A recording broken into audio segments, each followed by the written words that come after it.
it. Bum, bum, bum. Let's see. We got to pick up a couple things real quick. And I got to get Spotify open. Just barely got here on time. I'm excited for the Order of Whiteclay deck to work and be awesome.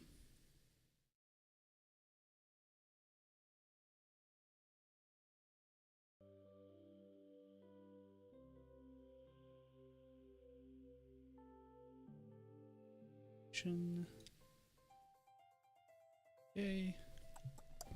And we just need MTGO. We're gonna have to pick up some cards that I didn't have time to acquire out the gate. Most notably, Renegade Rallier is gonna be coming in. So I'll have to also update the deck list.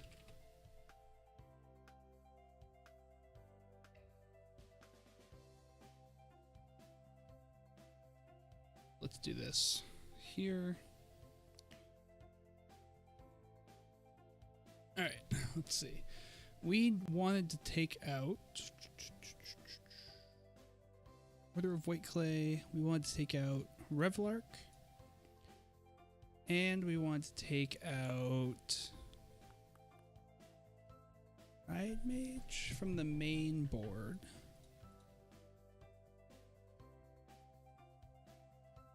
And I think we're actually going to take out, we're taking out Brimaz as well. It gives us 4 slots. I think we want Voice of Resurgence and Renegade Rallier.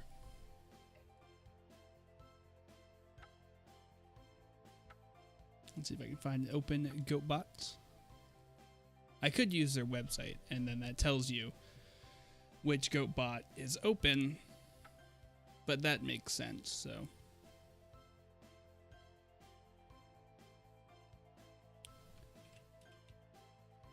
Alright, so Voice of Surgeons, and we want Renegade Rallier. Renegade Rallier is actually more important, I would say.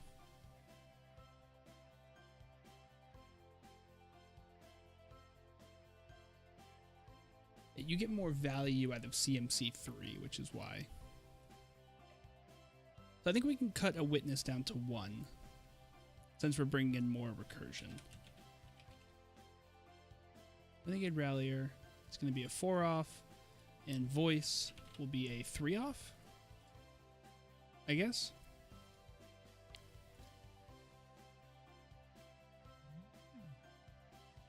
Yeah, that's probably fine. Birds of Paradise feels good still. It's good to ramp into Whiteclay on turn 2.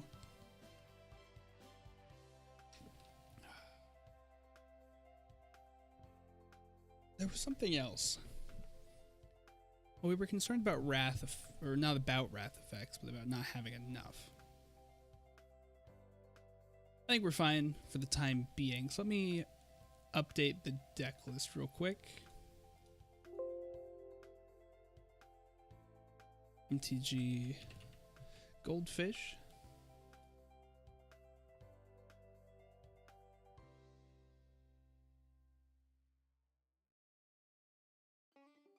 Whiteclay, edit, boom, and oh, I was thinking about Safi Eriksdottir. That's what I was thinking of.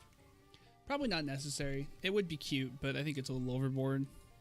Right now we have 1, 2, 3 different ways to get things back from the graveyard. And they're all repeatable. Unfortunately, though, Rallier does not get Whiteclay back, which would be awesome.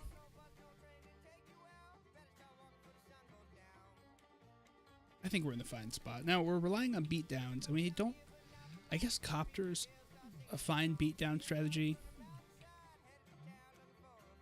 Rallier's not bad and Finks isn't bad. I'm concerned about our beatdown plan, but let's give it some more testing and tournament practice today. If this gets to a good place, we might try this in League on Thursday. Take like a break from the goats for a week. You know, I think we've gotten goats to pretty much the best they can be. I was thinking that. I was definitely thinking that. It definitely would be a good Coco deck. The thing is, the reason I opted against it was because Coco doesn't hit Copter. Yeah, if you have any suggestions. The only thing that we're really abusing is Finks and Wall, to be honest. At this point, we're just trying to have a really durable yard. We could theoretically run more discard effects and run some other things. Like we could run, it's just, the problem is we're limited to CMC 3 or less with Order of Whiteclay because we want that to be our core card. I just can't think of any super value CMC 3 or less outside of, you know, Finks and whatnot. I guess Mather Reshaper would actually be kind of good because he dies, we get something into play, we bring him back, we get something back. And Mather Reshaper's only 3, right? That might work, actually. Mather Reshaper might not be bad, but he only takes effect when he dies. Just makes him a really good blocker at that point, I guess.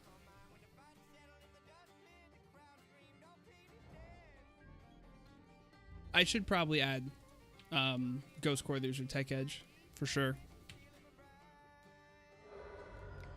I've just been fiddling with the creature base so much. Well, now I want to be careful. I don't want to slip into just being a Coco deck. Like, you know, a standard green-white Coco deck. The Natural Tron. I mean, this would not be bad in the deck, to be honest. Yeah, he gets lands, which is why I like him. We have him. We put him in.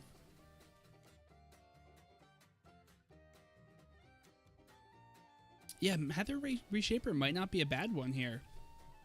Because we can just get a whole bunch of stuff onto our field, basically. Well, he knows our hand, for the most part. So we're going to crew up our Copter. We're going to, depending on what we get, we're going to probably pitch our Birds of Paradise. Or, no, because we can't bring it back with Rallier unless something died this turn. I'm going to have to get used to Rallier.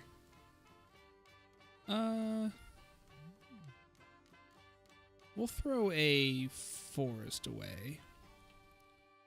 So again for 3. And I think we're going to pop our Clue. And then play Birds of Paradise. Yeah. Yeah, but I need 5 mana for that.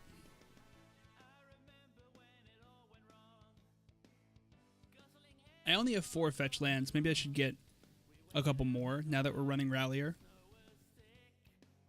Because all of our dual lands are plains and forests. So I can run any of the ones that look for forests, any of the ones that look for plains.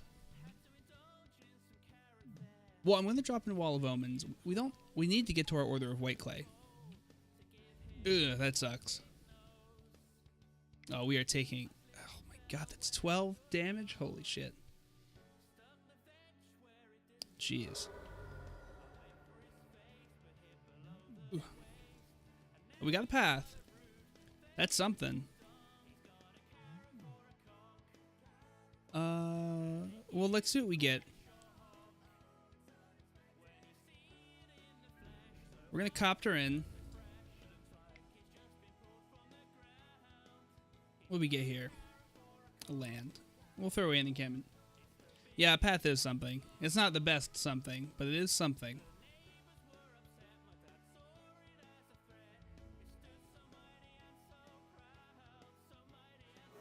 And the wall can block out Mather Reshaper, which is nice. So we'll do wall. Draw into something, hopefully. Order of Whiteclay. I obviously can't play that right now, but that lets us get a little more durable here. That would be spicy, but then I wouldn't... Yeah, I guess I could have done that instead of playing wall. But then I would have just brought back a forest, is the problem. My revolt wouldn't have... I guess I could have... No, I didn't have anything to pitch that I could bring back, because Whiteclay we got off of our... Oh, Karn. Shit. Well, that really blows. There goes our copter. Or a land, if he's really trying to be mean. It's our Wall of Omens.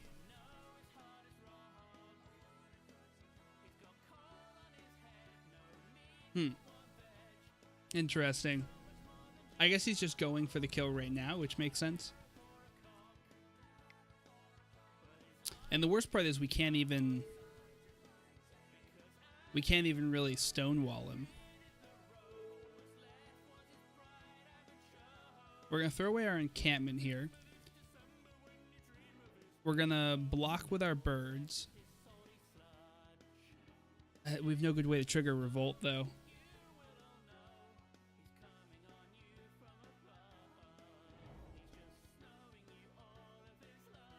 Luckily, we can kill Karn next turn. We're going to block with the birds. Yeah, I think we have to. We just can't take that amount of damage. If we can stick Order of Whiteclay, we can start getting back in this, I think. Okay, interesting here. 1,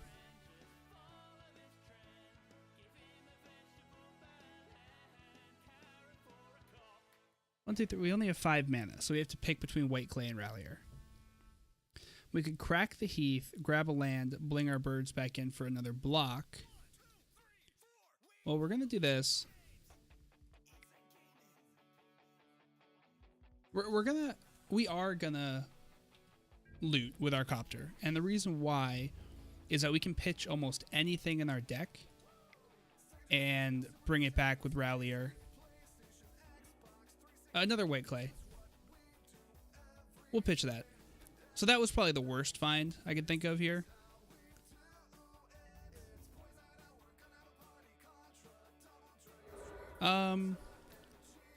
I think we're best off with Whiteclay. Because if we can get Whiteclay going, I think we can recover. It at least gives us a blocker every turn. Unfortunately, our Windswept Heath is worthless here. Because we're going to take 4 damage here. If he has another Reality Smasher, we're done.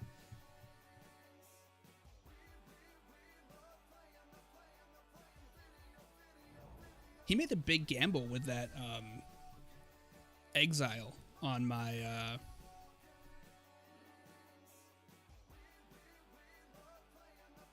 Nothing we can do with it right now.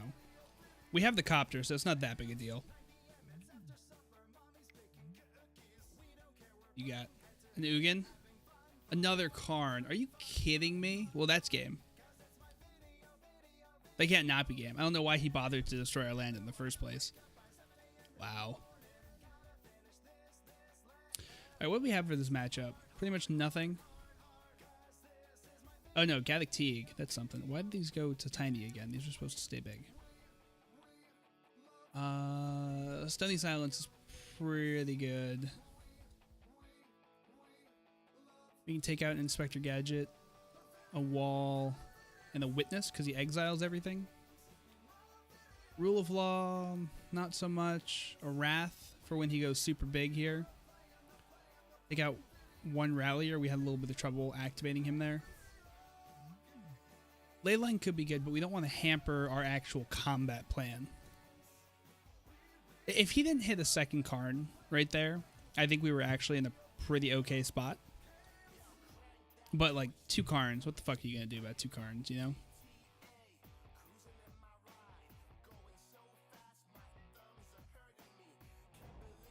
So this is not the fastest hand in the world, but we should be able to do alright with Voice and Smuggler's Copter and Finks.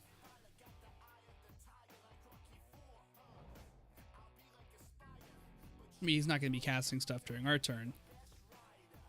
If he has Natural Tron in this hand again, that's going to be ridiculous. But that always seems to happen. Just seems like the state of the world at this point.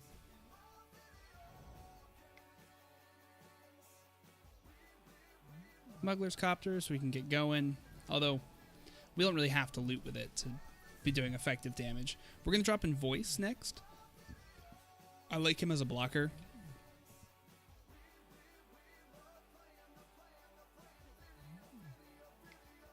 This deck doesn't have as much life gain as I would like. Alright, there's a Mather Reshaper. A Birds. Huh.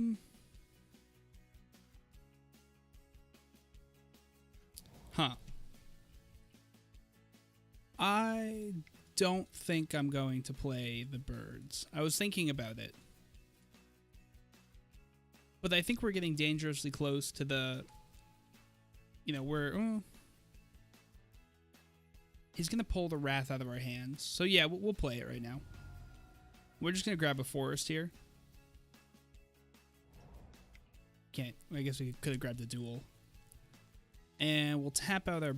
Oh, we can't. We will tap down our Voice. We are going to loot.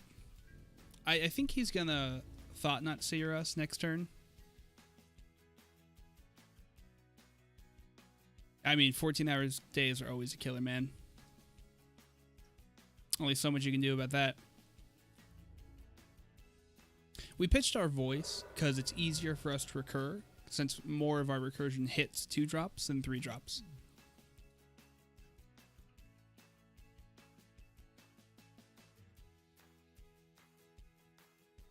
I wish you luck for your 14-hour days. I used to work 14-hour shifts, and I hated it, but they were never back. Well, I mean, they were sometimes back-to-back, but it was never more than 4 days a week. No, 3 days a week. Yes. Yeah.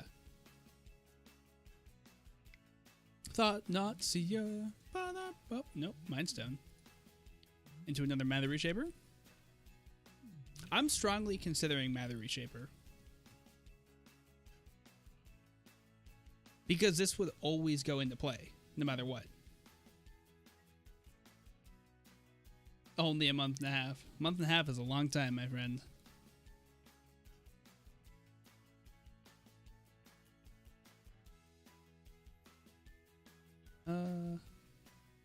Yeah, we'll crew up with the Voice. We want to try and hit Whiteclay as soon as possible, or Renegade Rallier even. A Rallier wouldn't be as big of a deal. What do you got? Member. Okay, we're fine with that.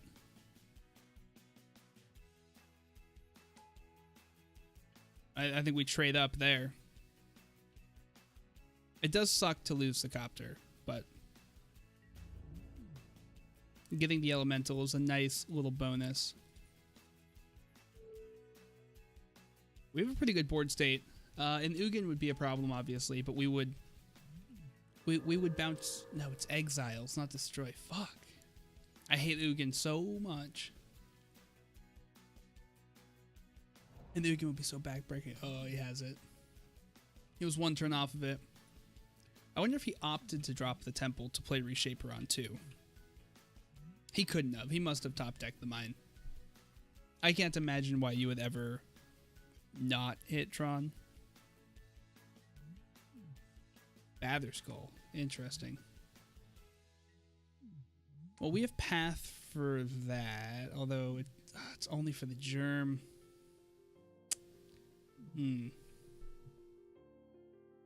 That is a wee bit annoying.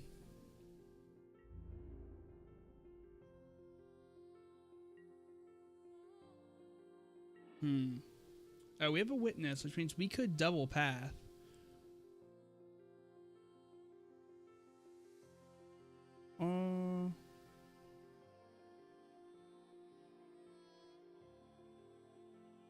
I think we're best off dropping in another Finks main phase, swinging with our elemental. Forcing 5 damage through is a good chunk. Well, actually, I think we swing with our voice and our elemental. Well, then they would trade. If he even bothered to block it. Do we just swing with everything and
I guess it is 6 mana. Oh, it's 6 mana for a 5/5. That's not bad.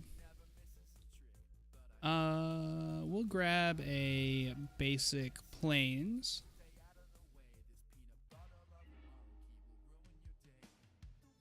Yeah. And we'll path the Endbringer. And we'll again pass.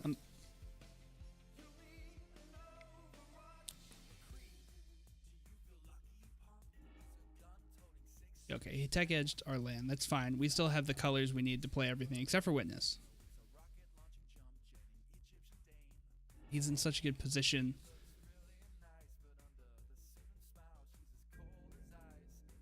We are not going to swing again. We don't have enough mana to Wrath again. I think we're going to double block the Germ this time. I hate that. Yeah, he's not playing very much. Yeah, we don't want him to have a good engine going. We're going to do this. Yeah, we're fine with losing our Witness. Because then we can recur her for value if we ever hit our recursion.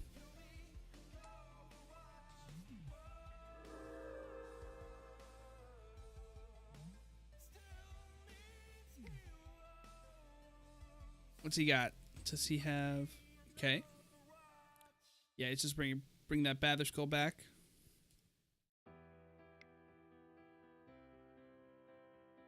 Oh yeah, I wanted surgical extractions. That's what I wanted. Ugh, Batherskull is a frustrating card. That art is cool though. Path doesn't actually help us. There's so many things we need that we're not getting right now. We're pretty into our deck too. Man.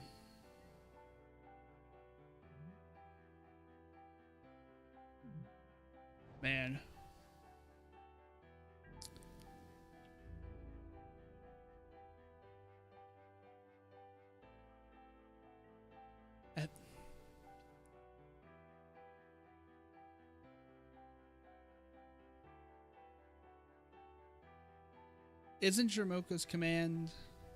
Isn't that, different colors? Or am I thinking of a different command? We had him on the ropes. That Batherskull brought him right back into this game. Very frustrating. Which one's Jermoka's command? I missed the whole cons block, so I really don't know shit about that block.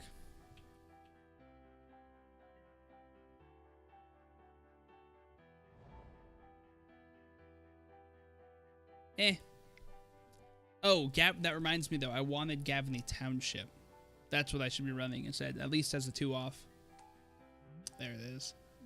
There it is. We need to hit land. We've been surprisingly mana screwed.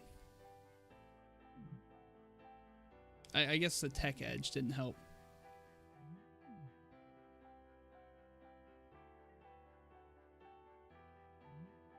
Oh wow, he went all in on that.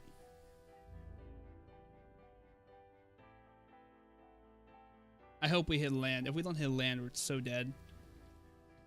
This is going to be nigh impossible to come back from. He's at 37.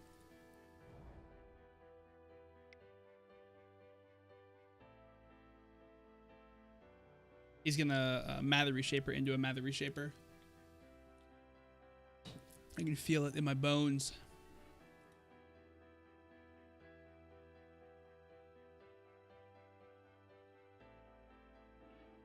Nope, Urza's mine. He has so much mana. If he hit a Walking Ballista, he could almost just kill us with it. Alright, well, he's on top deck mode, except for frickin' Batherskull. That card is good. We need to hit our Stony Silence or something. We have it. It's in the deck. We put in 2 of them.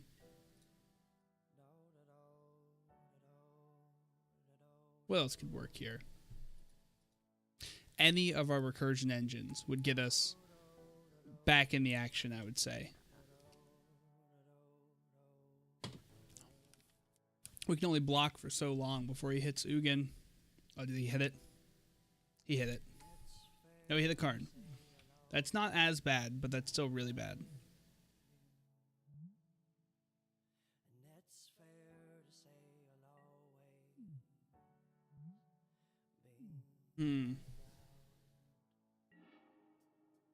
It's a +4 ability. That blows my mind. I think we have lost officially here.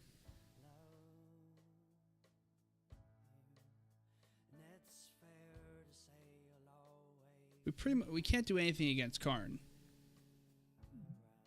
Yeah, I'm just gonna scoop. I don't like fighting through this. It's not gonna happen.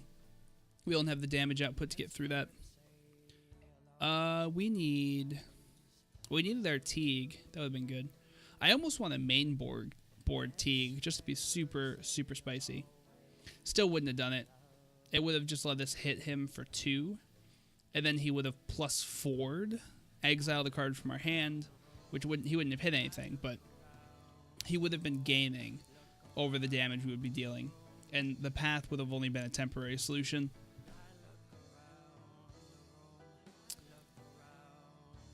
Teague, I mean, I hate Tron so much that Teague feels main boardable, to be honest. Yeah, no, we didn't have a chance. We can't fight through a Karn like that. It's just too hard.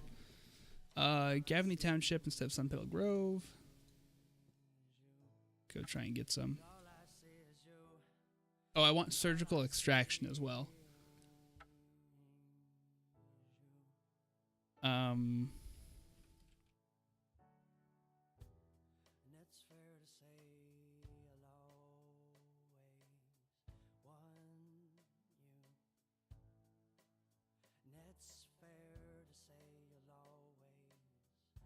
We're gonna get more Teagues. We're gonna think about main boarding Teague. We're gonna get some of our other spicy cards we were thinking about. Oh, is Safi not legal? She's not. That's a shame.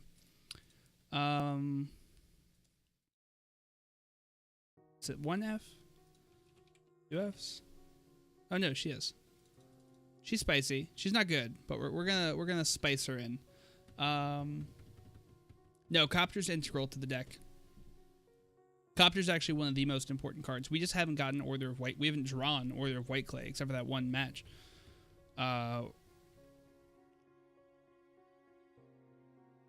Order of Whiteclay and Copter are just like an amazing combo. I had another card I wanted. Teague, Gavany, Eric.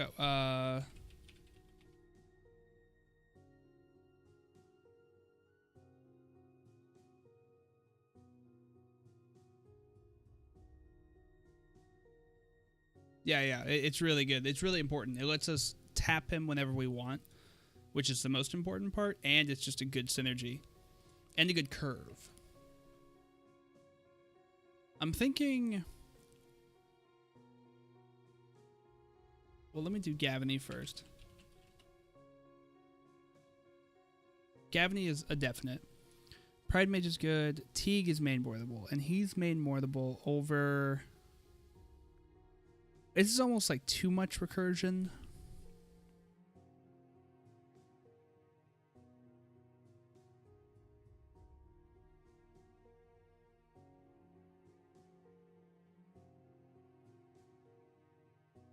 Fairbairn's a little weak, I guess.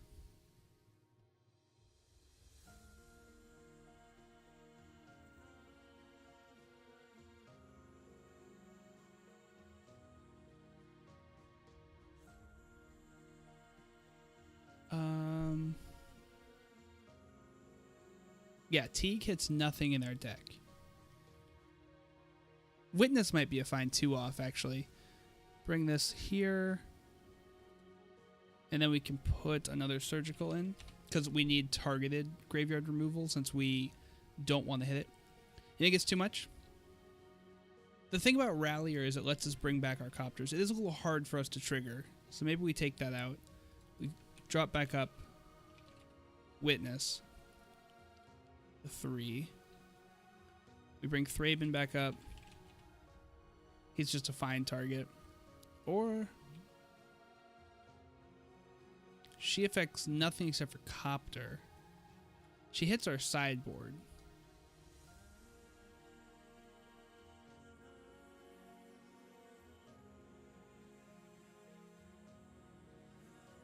We'll try this real quick. We're just going to make the change and we'll give it a shot. Rallier seemed good on paper, but we haven't been able to trigger him yet. Yeah, I think we would have to add more fetches. We'll try both different. We'll kind of try everything. We're making changes. We'll try it like this. We'll try Rallier again with more fetches.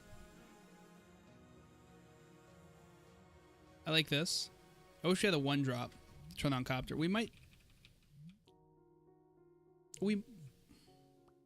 Part of me wants to go to Llanowar Elves as our premier 1-drop mana production, or Avacyn's Pilgrim, because that lets us activate Copter. Magic Sphere.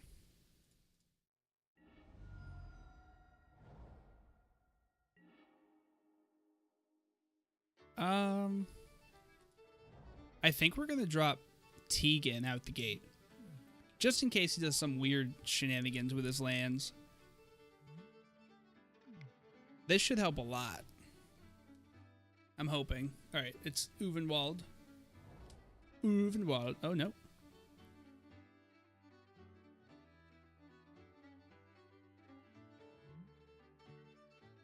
Oh, there it is. Or Ancient Stirrings. That's what I was thinking.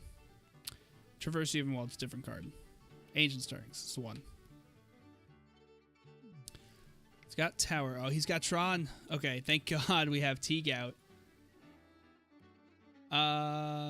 Yeah, I was thinking I should do Hierarch. Money is not an issue. Luckily. I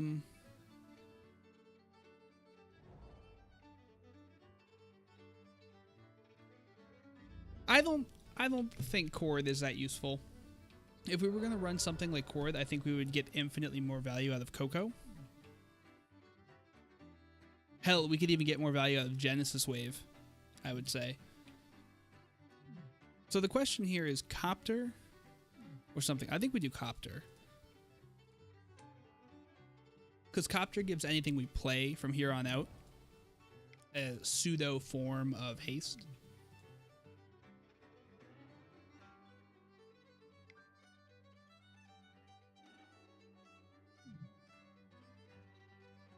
There goes the land. He has reach. So we can't actually Copter in. We have no path for this guy. That sucks. Ooh, that hits us real hard.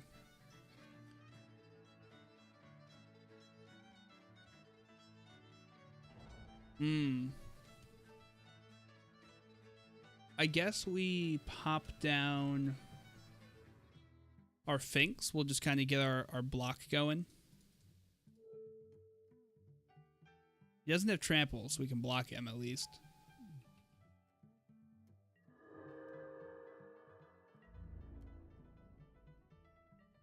Now, the way Worldbreaker is written, it heavily implies that he doesn't have reach, because normally keyworded abilities are at the top. But his reach is after a special rule of text, which blows my mind. It's freaking insane.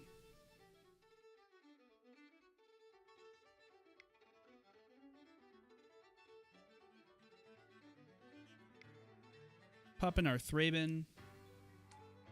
It's a creature. Teague only stops non-creature spells.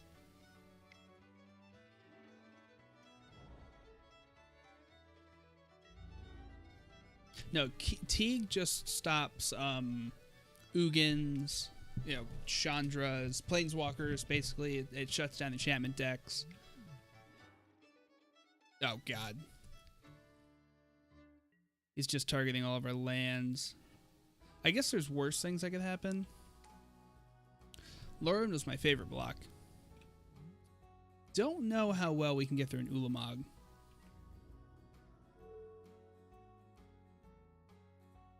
I actually don't like Hate Bears either. personally. I find it to be an incredibly boring playstyle, if not the most boring playstyle in existence.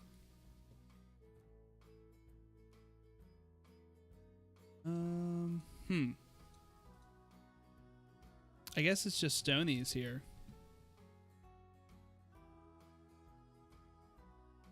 A surgical could be good if he fucks up. Take a copter out. Teague is still great here. Witness down 1. Voice down 1, or down 2, because he's not going to be playing on our turn very much.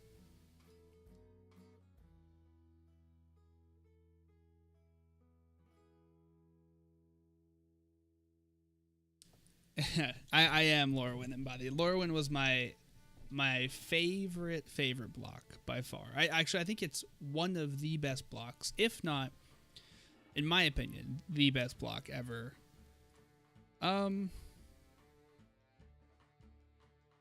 This is a fine hand. It doesn't really do much, though, is my prime concern here. We're gonna mull it away. We'd like an answer, or we'll keep this one. A little iffy with the mana here. Innistrad was a great block.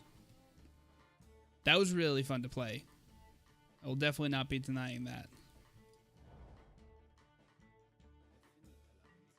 I forgot we were on the play. I should have shipped the if he has Natural Tron. As usual, we suffer at the hands of Tron. I think okay, Stunning Silence. That's a good one to get.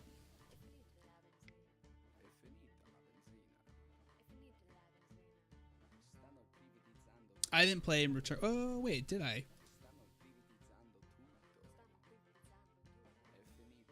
Was Return to Ravnica when they printed Judge's Familiar?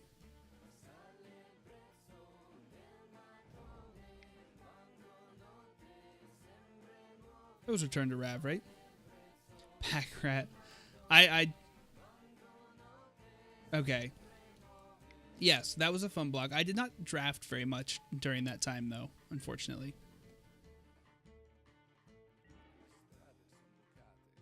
We're going to play double Stony, because if he plays World Breaker or whatever, World Ender, World Render, World something, he'll be able to get rid of it, and we don't want that.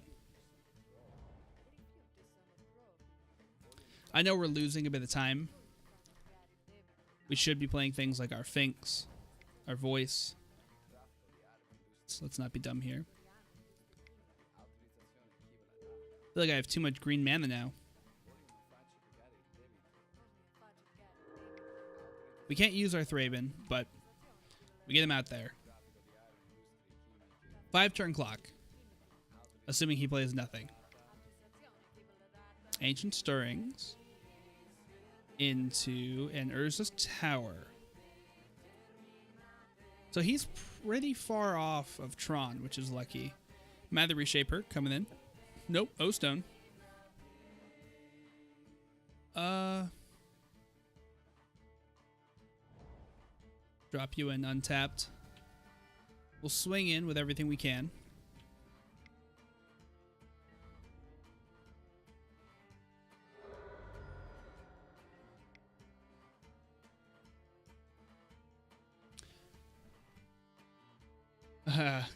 Yeah, Thoughtseize was great.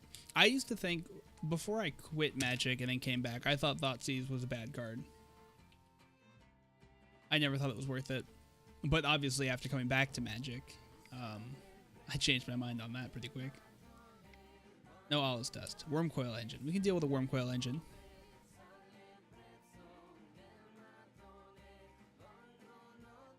Well, let's see. Can we deal with a Wormcoil Engine? We actually can't. We have no way to tap. Well, Voice is a pretty good answer to it, because we're so wide at this point. Why do you hate value? No, I just didn't see the value in it beforehand. You know, like when I was playing table Magic, Thoughtseize never felt like a banger of a card. I can't bring Thragtusk back. I have 0 recursion for Thragtusk. We're trying to keep our CMC 3 or less. I need the tap source for our Whiteclay, and then we can swing in willy-nilly. I guess we could just start swinging. He'll gain more unless we swing. If we swing with everything.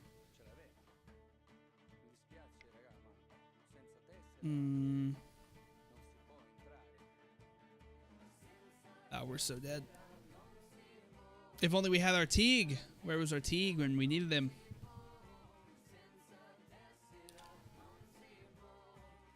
Order of Whiteclay is probably going to get exiled. Oh no, he's just upticking him. Interesting. Give me a tapper. Finks is not a tapper.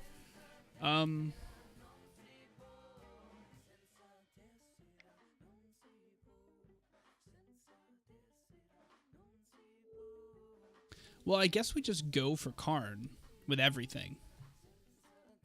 He'll block Order of Whiteclay. Or I guess...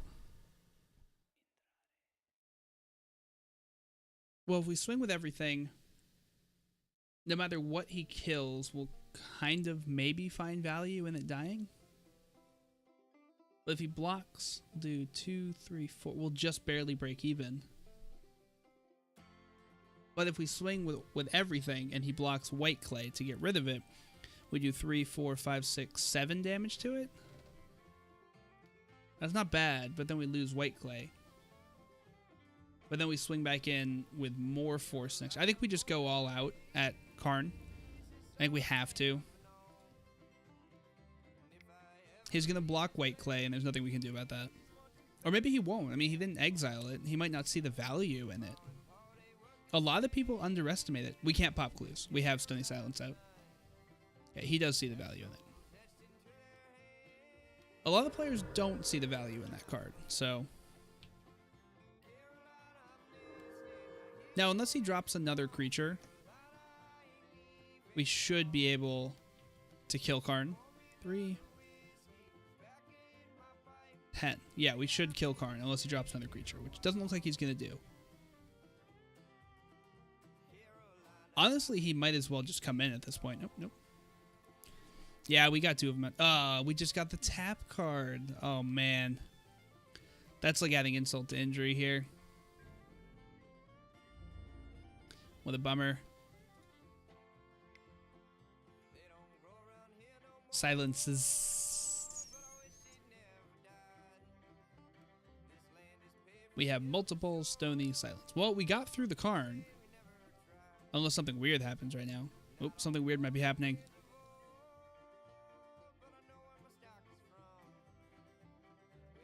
Interesting. So we're not killing Karn here, but we just got a huge 7/7. Fascinating stuff. So we're still going to hit him for at least 4. Depending on how he blocks. We're hitting him for 5, so all he can do is plus. Oh, I don't know about his decision there. That felt strange. Oh, he's going to exile our encampment. I don't know why I didn't play it. Derp.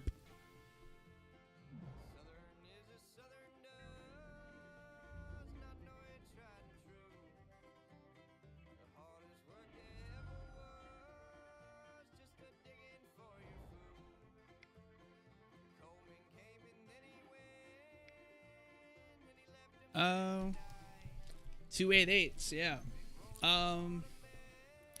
I guess we swing both of our 8/8s at Karn and everything else at his face. I mean, this is the Death Touch one, right? Yeah, so we're losing... We're losing an elemental. I think that's a fine trade, though. I mean, it sucks. Oh, interesting. So he was just fine with throwing Karn away. I guess he was overkilled no matter what. Huh. What do you got? 2 mana. Sylvan Scrying. We need a Teague, like, stat. We need a Teague off the top right now.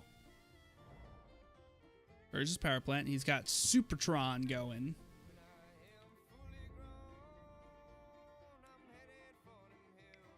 Give me a freaking Teague right now, please. Copter is not bad, I guess, so let's just get flying damage in. Yeah, we're just coming in full force here. There's no reason not to, right?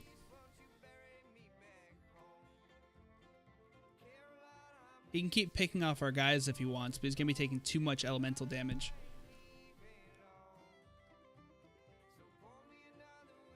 That's 16 damage from those elementals.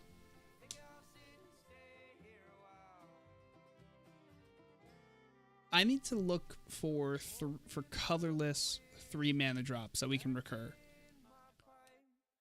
Because that would give us a little bit of durability against Tron, because Olive's Dust and Ugin wouldn't do as much to us.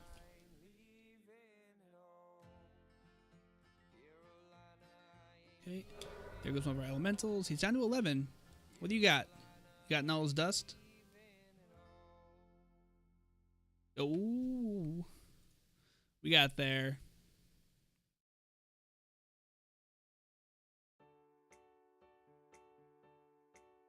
Probably would have been better. Yeah, I didn't think about that. I don't use Copter very much. This is my first time using him, so it was good to remember that. Blade Splicer's a good one.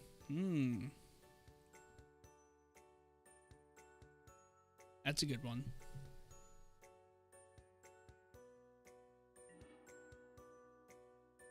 Do like that.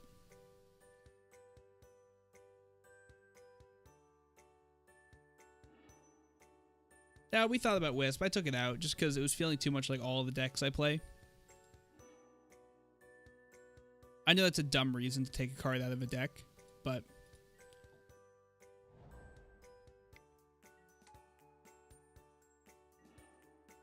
Well, we got our Teague, which is good. We're going to take all the damage right now. Because this locks us into having all the colors we need. I think... Oh, we got double Teague.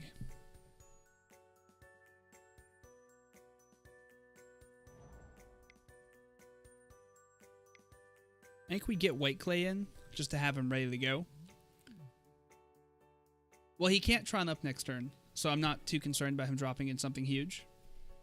Yet. The only thing he could drop in would be an Eldrazi card at 4 mana, but that would be a creature, so...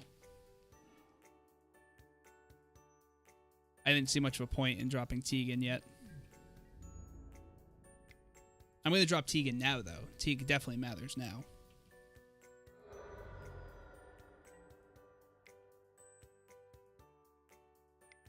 This is the turn. I should have done that so differently. Now I don't have Path Up. Ugh. Oh, no, I do, because I can Survivor's Encampment on Teague. I had that all planned out in my head. Perfect. Had it perfect. All right, he's got Tron. He can't drop Ugin or Karn, which is good. He can't All His Dust. He can Ballista, which would let him do all that, but we could path it in response.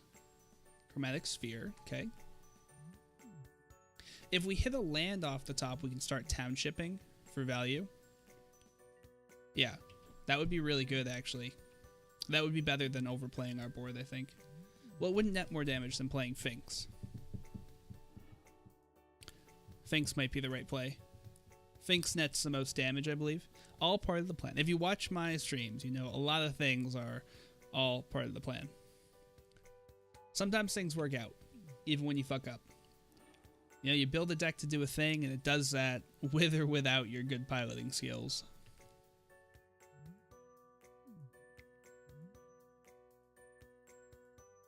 Yeah, I think Finks is the right play as well. He's also just a durable. Weird.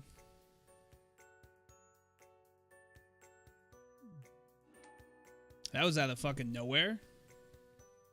you see that? Hey, I said I didn't need good piloting skills if you built the deck right. This guy's playing a lot of things. Timely Enforcements was kind of cute.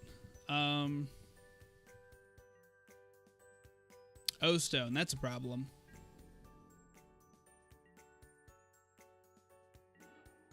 Oh, it's no longer a problem. Ho ho! The beauty of the game.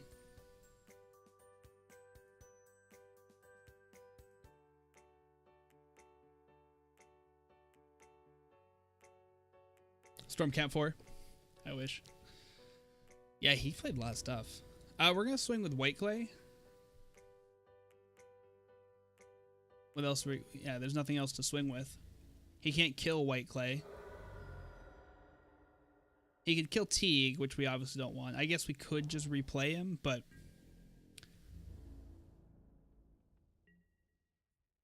Right, now we can get Finks in. That was a clutch Stony Silence. Thank God the deck wanted us to do something there.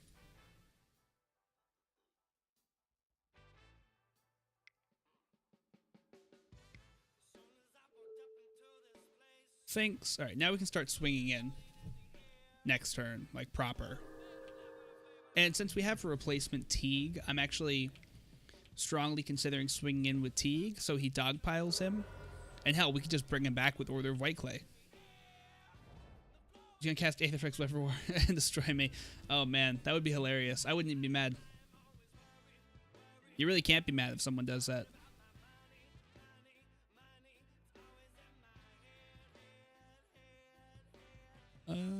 Yeah, so I think we swing in with everything. Because if he kills our Teague or our Finks, it doesn't matter. If Finks comes back, Teague will come back. What's up, Raz? How's it going? He's going to kill our Teague. Just going to get him back, my friend. We're going to put a upkeep stop on there.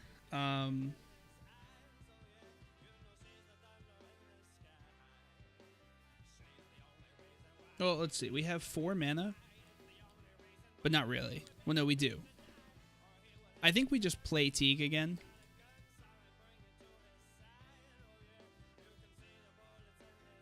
Yeah, I think we Teague.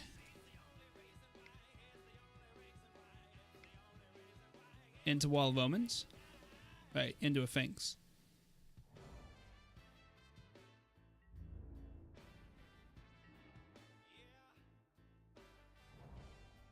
So now we have another Finks, which is going to come out to help us be even sturdier here. I think oops, I attacked with the birds by mistake.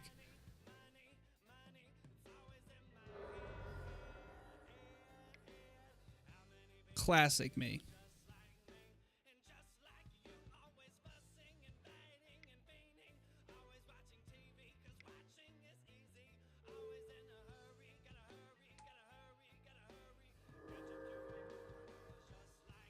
Aethervial? For us? No.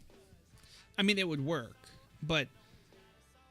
Yeah! Alright, we beat Tron, which is weird. That's not something that happens for us. The reason I say no to Aethervial is, again, I find Aethervial... this is a really dumb reason to say no to Aethervial, but I find Aethervial to be incredibly boring. We play enough creatures for it to have value, but I would much rather play... something a little spicier, like Genesis Wave or hell, Matter Reshaper does the same thing in this deck almost, but a little bit more random, but he does do it. We might want to take out the forest for another Plains. Elves? No, Green-White Hate Bears, looks like. Probably Green-White Hate Bears.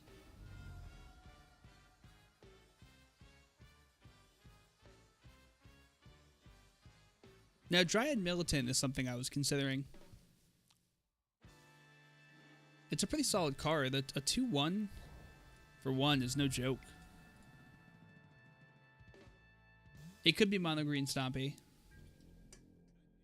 You think it's Stompy? Okay, it could go either way. Let's see. Let's see who's right. Oh, okay, I win. Boom. I just wrecked him so bad. You guys saw that. Witnessed it. Best game we've ever played. The Thraben Inspector drop, you just give up. Maybe he thought I was playing Hate Bears and didn't want to play against it.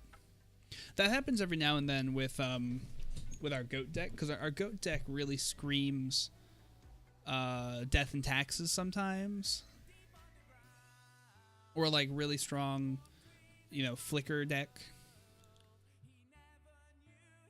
And sometimes people scoop when they think we're playing something else. We have no early game plays. I think we throw this away. 2 paths is nice. All right, I'm happier with this, all in all. All right, now I'm much happier with this. If we hit our drops, we go Thraben, Copter, and then we go Whiteclay if we hit our last land. Have I tried that liquid metal coating? I have not. Doesn't that just turn things into artifacts?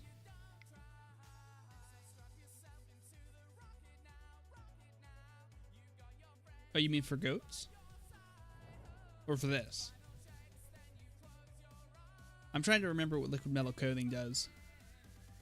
That turns permanents into artifacts, right? Temporarily? Ooh, hollowed one deck. Spicy. Spicy, spicy.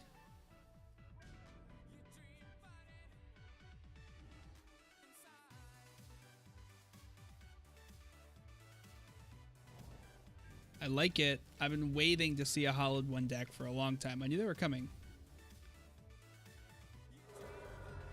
I don't see what that would do currently.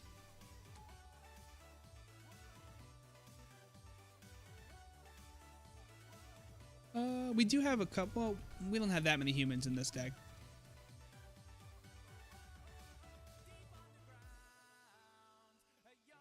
This guy's deck is spicy. I like it.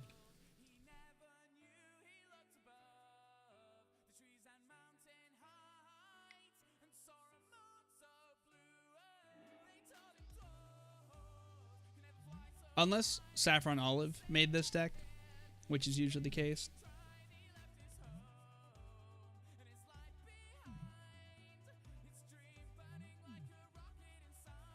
Vegevine. I like the art on that. This guy's deck is really crazy. That's hilarious.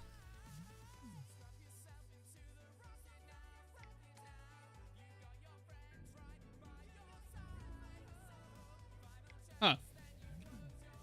Alright, so I guess I shouldn't be complimenting him on his deck then.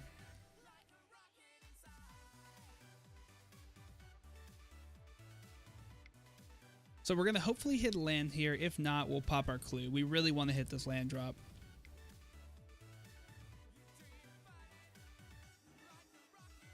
No land drop. We'll pitch our voice.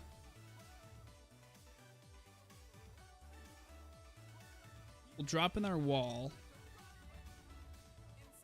Since that's our best card draw that we have right now. Hopefully hit a land. A forest would do.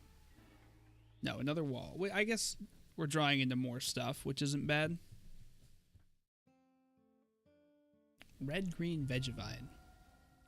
It feels like Death Shadow to me. I know it's not, but it's certainly feeling like it.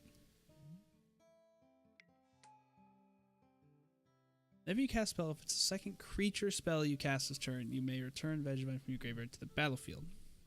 Has haste.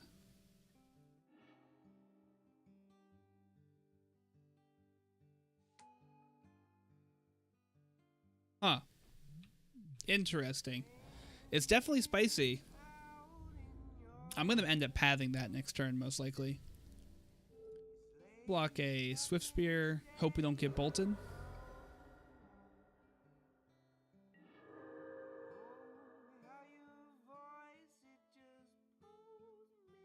Screw this bad boy up. I still want to hit this land drop. Obviously. Oh, man. Teague seems out of here. Nerd with too much pizza. Is that you? Too much pizza? No such thing. I can't believe we're not hitting our land drops. I want to path myself at this point.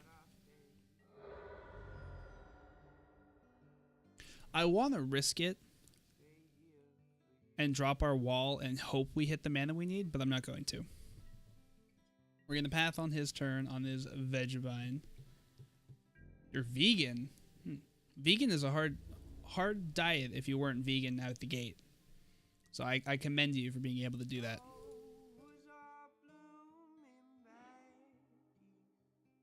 Goodbye, Vegevine.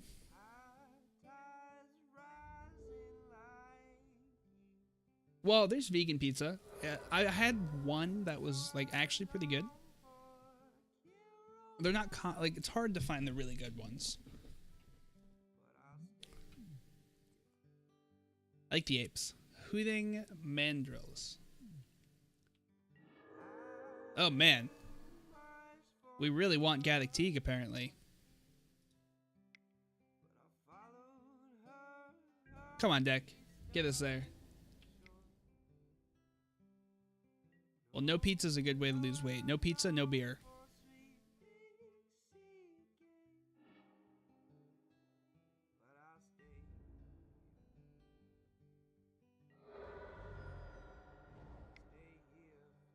So my new question is, should I path these hooting who's-a-whatsits, or does it just not matter at this point because he's dead next turn? I guess we'll drop in our wall. All right, we're getting the lands finally. Oh, I don't know what he's running. I don't know anything about this deck. It'd be just okay. So we obviously want our surgical extractions here.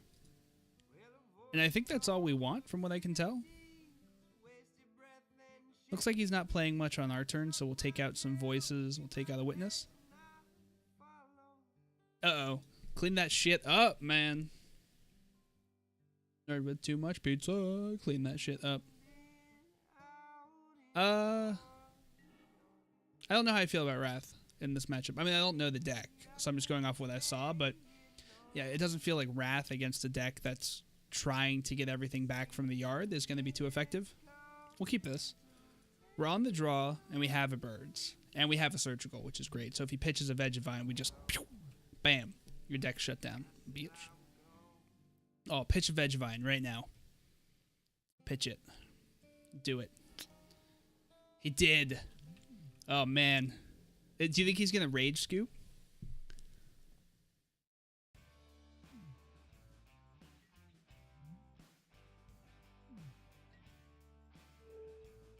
What do you think? Vegevine or Squee? I think Vegevine, right? And Squee's annoying. We're going to do Vegevine. That's the namesake of the deck, right? I've actually never used Surgical Extraction, so... Alright. None in his hand.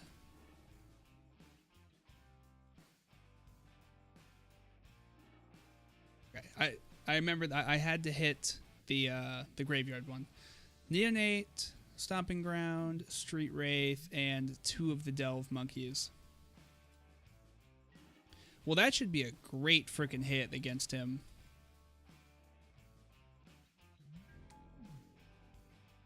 We have a lot of Thrabins kicking around now.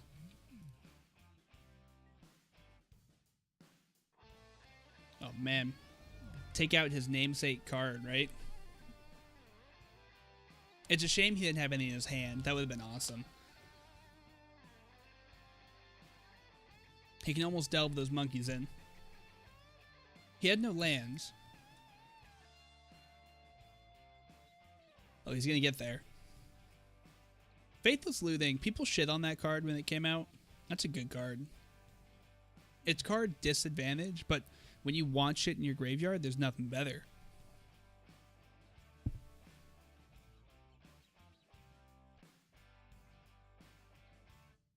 And it has flashback, which is nice. And it has cool art. And he has Squeeze, so it's even better now. He got that land he was looking for. He's going to bring in the monkeys, I assume. Or a monkey. We might be able to block around him. Yeah, there's the monkeys. 4-4 for 1. Pretty good deal. I mean, it's no Gurmang Angler.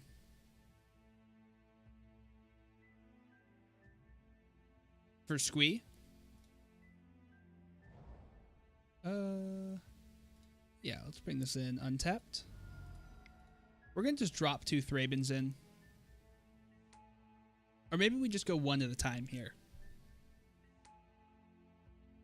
There's really no point in dropping in 2, is there? No, we'll drop in Voice so we can swing back.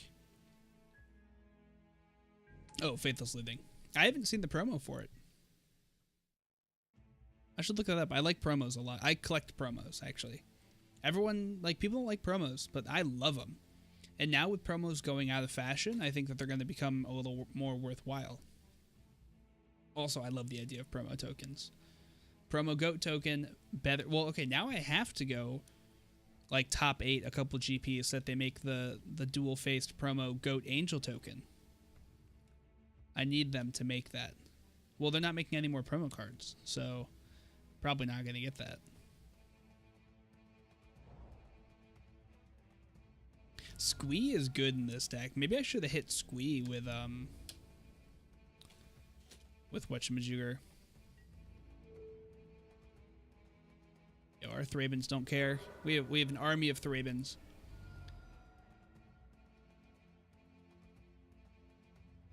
I need a Goat Angel dual promo.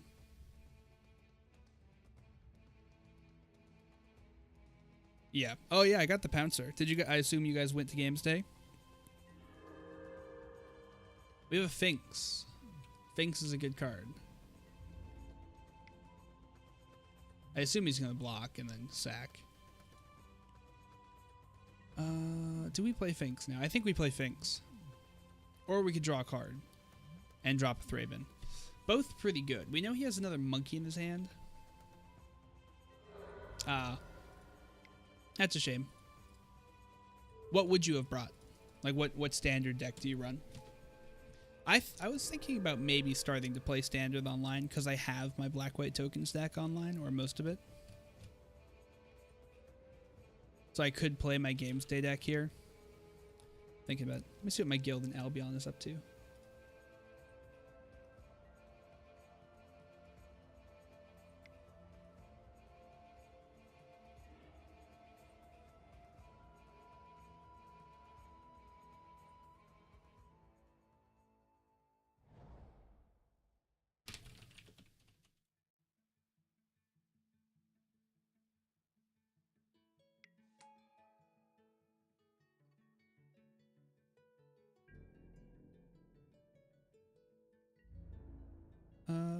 Blinking Revolt. So I assume, like, what do you call it? Eldrazi Displacer. I assume it's green-white using Renegade Rallier, Eldrazi Displacer, Vizier of... Not Remedies. Vizier of... The Flash Vizier. And what else would you get good from Revolt? Maybe it's full-on Abzan colors? Long Road Home. I like that card. I like that card a lot. Do you also use the other one, the 3-mana one, or is that from Innistrad? I can't. Sometimes I can't remember if cards are from Innistrad or Oh, is it banned? Oh, for the blue Spirit Blinkers.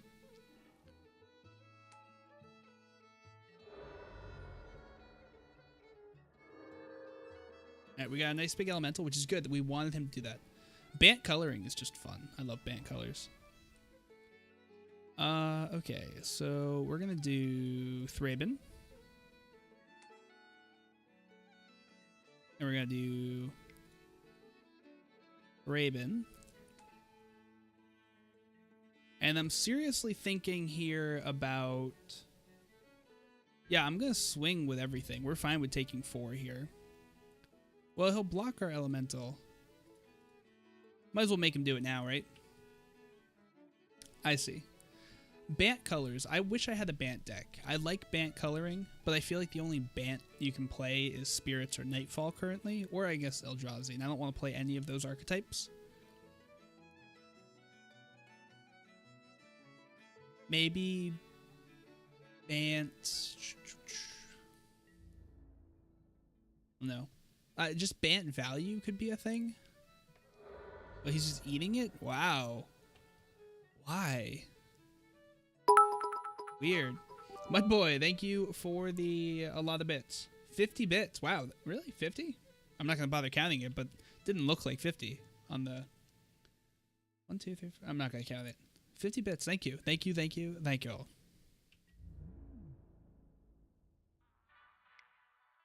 all. You said there's a big pump spell, right? I might just eat the damage. If he pumps, we'll path. I don't know what the Delve pump is.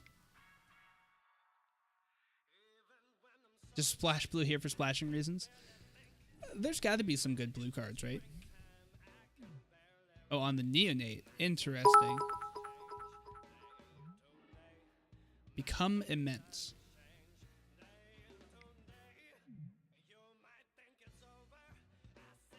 Womp. Womp. Wow, Mudboy, thank you very much for the big bits generation. Thank you, thank you, thank you so much. I very much appreciate it. Yeah, I mean, you know I appreciate you. Love having you around. You're awesome. It's fun. I assume that's like a good night notice. All your late nights. I feel like the bits always come right before you gotta leave. It's like a goodbye message from Mudboy.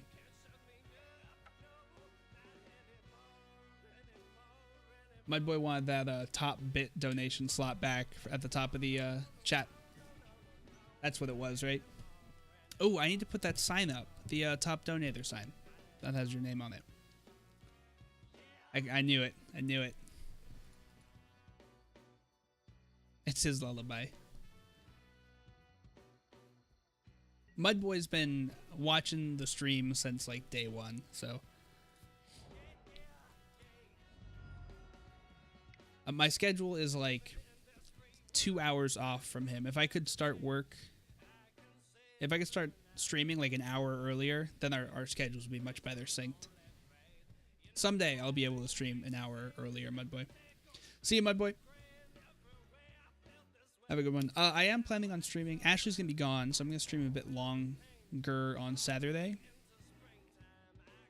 Because as far as I'm aware... I have no direct plans.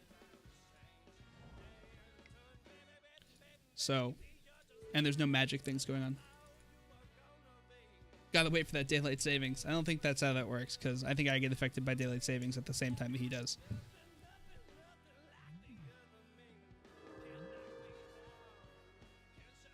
Razor Verge Thicket. Path my fangs. Nope. Yep. Cool. Fine with that. Mana ramp. I am Eastern Standard Time. So I work from 10 to 7, but I actually leave work an hour early so I can get home and stream. So I leave work around 6-ish. And I get home at like 7:30, and then I start prepping to stream. And then I stream until 11, and then I go to bed, and then I do it all again. Well, that's not true. Sometimes I stream till midnight. Recently, I haven't been because I've been feeling very tired at work. I've been feeling overall kind of exhausted. We'll take the damage.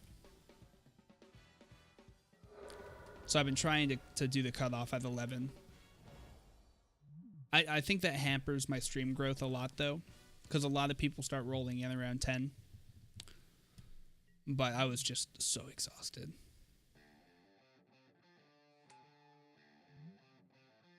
I should have searched. Oh my god, I'm so... Oh no, I have birds. I'm fine.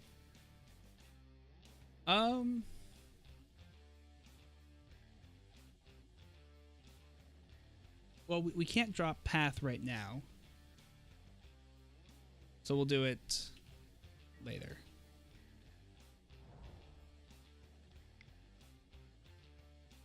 We're going to do Thraben. Well, I couldn't do it. No matter how I would do it, it wouldn't work out because I only have 3 mana and I'd have to pay 2 here and I have to pay 2 the Path. So I unfortunately have to do it. What do? I work on a TV show called Impractical Jokers on True TV.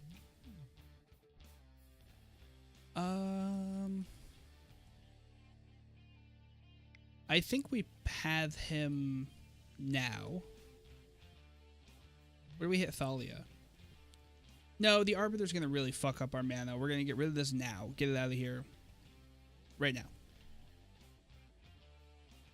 Yeah. What do? Do you make pizza and then not eat it? Do you coincidentally make vegan pizza?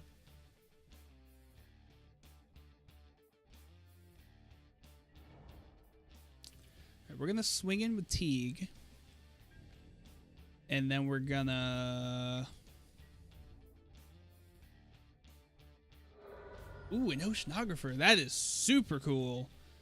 I have a friend who would love you. I have a friend who's currently on a vessel in Hawaii doing some like bioscience research. I don't know what the fuck he's doing.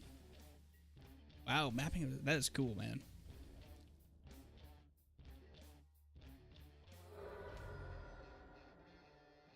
Some people have all the cool jobs. Brimaz! I love Brimaz! Woo! Brimaz is just awesome. I am so sad I took him out of the deck. Couldn't keep him. Love that card.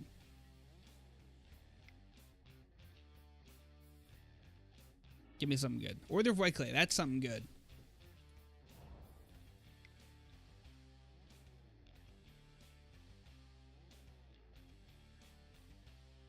Whiteclay can block Brimaz, which is good. That's actually a pretty rare trait in a card. That's true. Yeah, that's true. Have you ever even heard of my TV show, Impractical Jokers? I know a lot of people haven't. In fact, I've met almost no one who has, which is weird because the show's on season 7 and it just got syndicated. It's more popular in the UK because it airs on Comedy Central in the UK. Rimaz, King of Ascaros. Honor of the Pure. Ooh, he's got... Okay, so now I can't block that anymore. But that's fine because we can block with Thraben. Oh, you do? Well, that's awesome.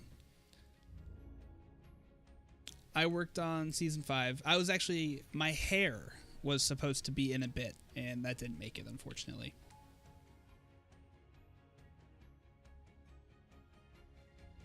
Alright, so we're going to do... Block.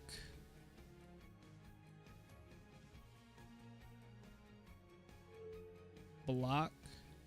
No. Block, block. And he has to decide what to kill here.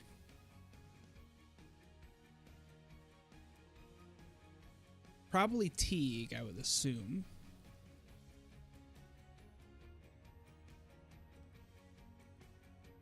I can tell you one thing. People ask about the show every now and then. Like, the people I have met about, they say, oh, is it real? It's real. There's one thing I can tell you. It's real.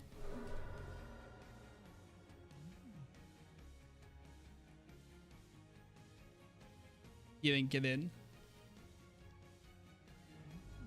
Oop. Thalia's dead. Oh, we are low. Brimaz is going to do work here with Honor of the Pure. Another Whiteclay lets us block these cat soldiers. And we can still bring back Thraben. So I think we play it. Wait, 1, 2, 3, 4, 5, 6, 7, 8 mana? No, let's be real. Let's be real here.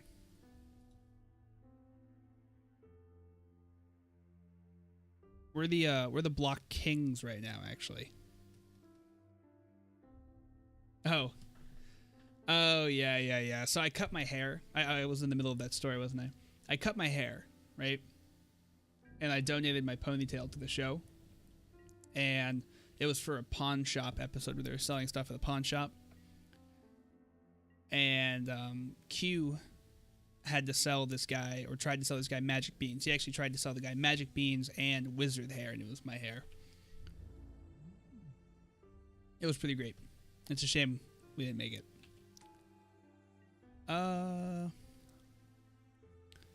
we block first.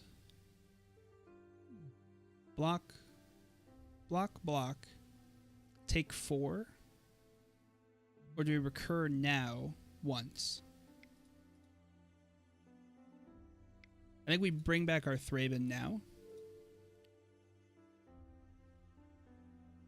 Bringing back Thraben, because we can just throw him under Brimaz. We need to start getting these tokens in check, is the big thing. Or maybe we just take the 4 and we kill off the tokens for now. Yeah, I think that's what we'll do. We'll take the 4, we'll kill the tokens.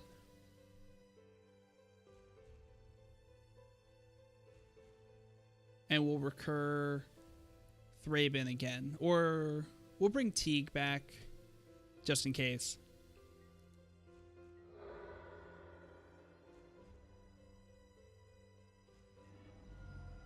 Damn it. I want to do that before he rolled into his second main. He has 5 cards in hand. He has a lot of cards.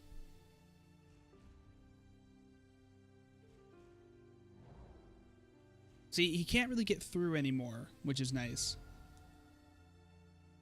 But we can't kill the Brimaz. Kill the Brimaz. Kill the Brimaz. But not really. Scavenging Ooze. Ooh, that is gonna be a huge problem. I think we bring back...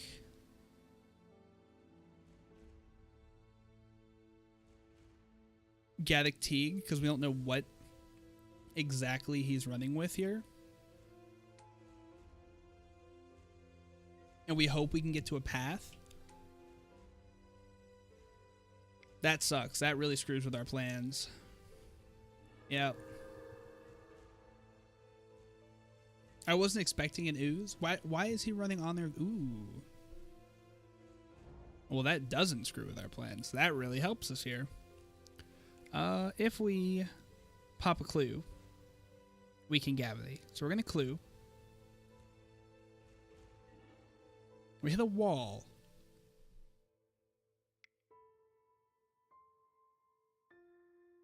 We're going to play it. I want to hit a path. But wall lets us block Ooze. But not really, because he can eat Thalia. Okay, that's all we're playing here. Oh no, it does let us block. Yeah, we can block pretty well here, actually. Gavany Township. It's going to come in. It's going to do great here. Our Wall of Omens is going to be huge. Well, I lied about that. I forgot he had that. Still going to use it. It'll make a big difference for this upcoming fight. Unless he has another Honor of the Pure in his hand. We will go grab a Plains.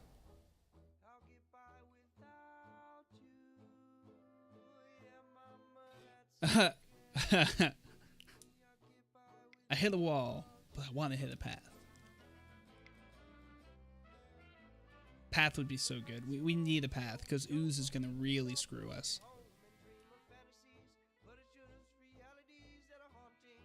Actually, the more I think about it, the more we need enchantment and artifact hate. We need to build more ways to protect our graveyard just kind of all the time. Oh, well, now we're in trouble. I hate Ruminap Excavator. It's such a good card, and people thought it wasn't going to be a good card. People were like, Ruminap's not going to see play.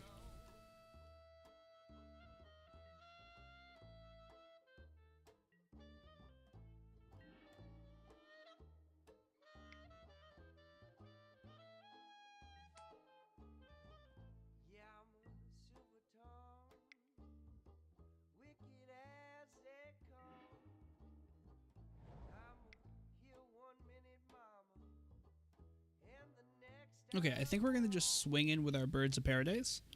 Put them on that quick 9-turn clock. Boom. We're lucky we have 2 creatures with 5 toughness here. Unless he gets another Honor of the Pure, we're relatively safe. I'd like another Gavney Township. What's up, Boros? How is it going? I must say, though, this deck is performing admirably so far. We lost, what, once to Tron so far, but we've won every other match we've played. I know it's just tournament practice, but I still think it kind of says something.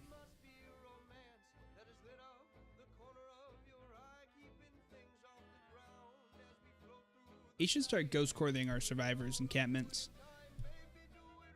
Oh yeah, happy birthday, man. Everyone say happy birthday to Boros. I forgot it's your birthday. Thalia. I think I have foiled Thalias as well. Happy 21. Crack a beer for me, man. Or don't if you want to avoid alcohol. Avoiding alcohol is the best way to keep lean. When I didn't drink till I was 21 and I added alcohol to my diet and I gained a lot of weight. I went to Vegas for my 21st. First ever. Don't drink them too much. If you make the same mistake I did, you'll gain a lot of weight. If you keep your diet the same and add beer, you will inflate. That's a promise.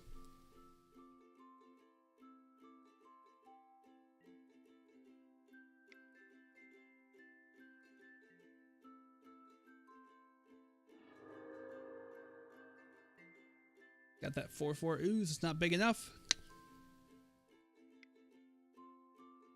If he had a township, he would be wrecking us right now. Gavin Township would end us. He has 3 mana. Flicker Wisp? What could he be playing right now? Displacer? It doesn't synergize with this deck. Oh, shit. Not chilling on the match. Well, I told him he needs to go out. I said you gotta go to a bar. So I told him.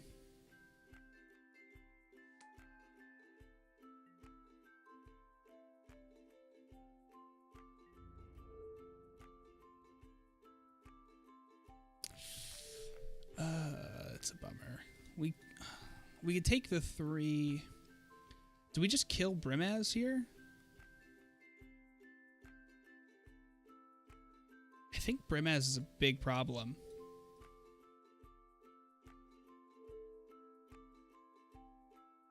That's just enough to kill him. Oh, I hate this.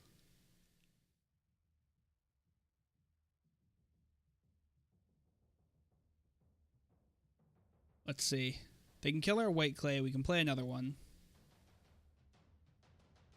He only has 1 green mana up. So I actually shouldn't. I should not have blocked with Whiteclay. Although we needed to kill it. I could have just chumped. And I actually could have brought back whatever died. Oh, interesting. He's going to kill Teague. We can bring Teague back. No, he's going to kill... Oh, he's going to kill the wall. He's going to kill Whiteclay. He's changing his mind a lot here. I just realized that we actually can bring stuff back.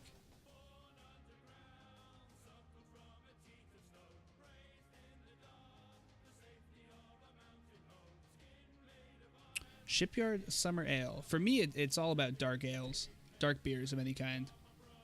Oh, yeah, you can prevent damage. Fuck me. The shame. I forgot about that.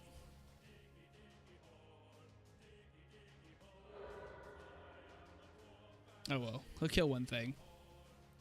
Damn it. Oh, I forgot about that. Fuck. I may have to scoop. I really have to go. Ooh.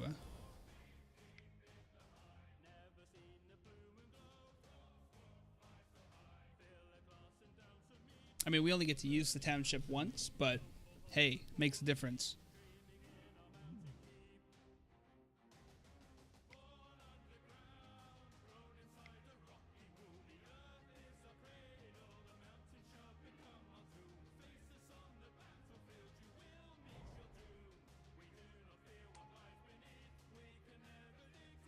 We can swing in now for 5 each turn.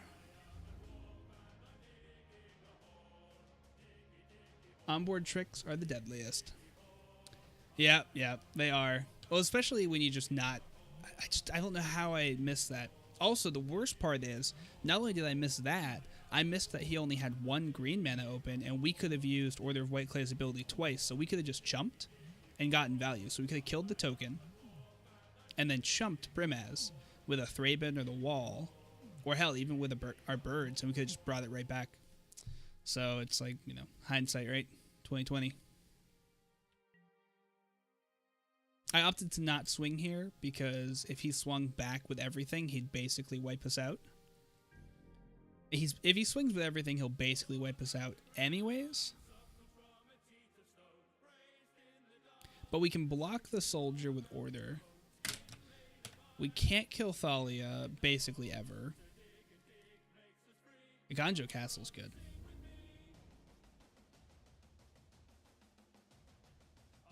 I will bring that excavator in, please. I want that thing dead. I'm going to block that with Teague. We might not survive this assault.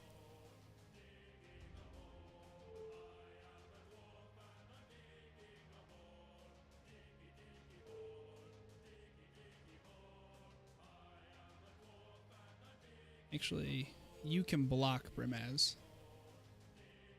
Let's see if we'll kill off a cat soldier. And we kind of have to kill off the other one. Oh, but Thalia is still coming in. And then that, so we can't actually do this.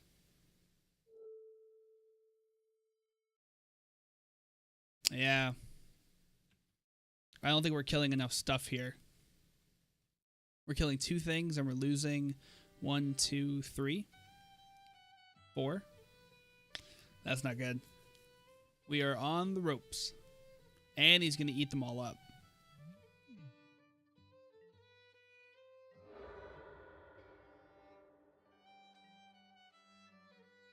I don't think we have an effective way to come back from this. That Brimaz fuck up probably lost us the game.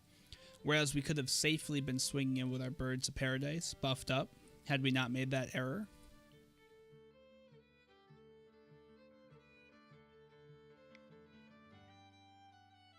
Yeah, another excavator. Bummer.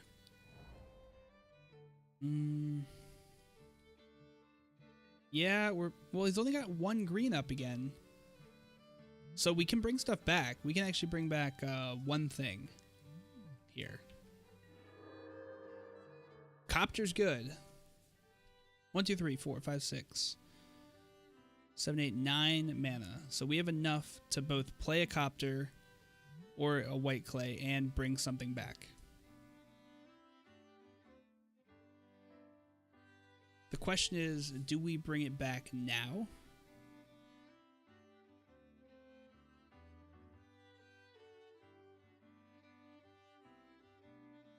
I think we drop in Copter.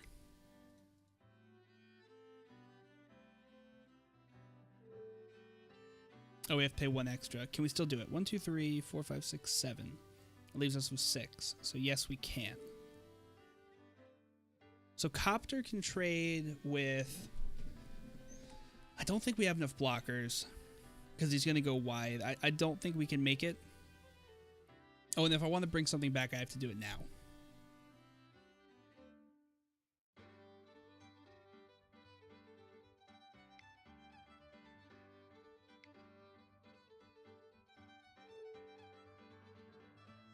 So I think we want Whiteclay back because I can block stuff. He'll try and eat it with the ooze, and we'll just do it again. Or he'll try and eat something else. I doubt he would. Yeah, he's targeting Order of Whiteclay, which is fine. Because he doesn't have enough green mana. I mean, it sucks because we're only bringing 1 thing back. Played your curse deck last night at your LGS and beat Green White Value and Grixis, but lost to Blue Moon. Nice, nice. Blue Moon is not super common, so I'm not surprised. That's not something most people are prepared to fight.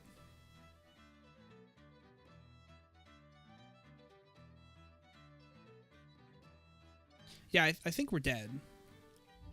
I think there's no ifs, and, or buts here. Unless he doesn't swing in with everything here, we're dead. Okay, he did.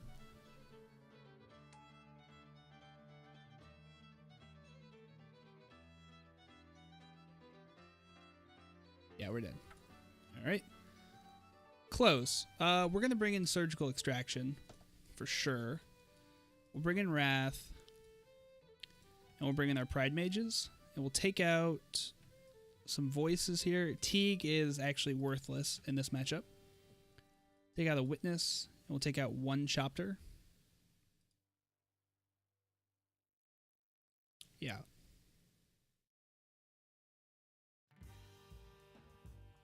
I want to finish this match quick.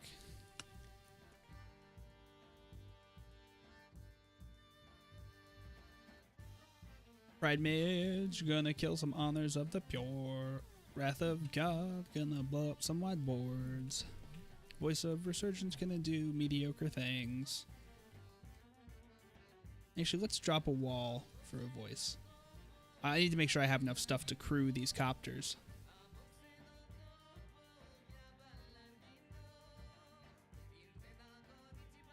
Although Wall is a good blocker against his deck, and he is going attacky. But Voice does more damage. Yeah, we're sticking with our Voice. We can't not at this point, but I think Voice is the card we want. I mean, this is a mighty fine hand. So now you know you hate ale. Well, keep in mind, now people are gonna be upset when I say this.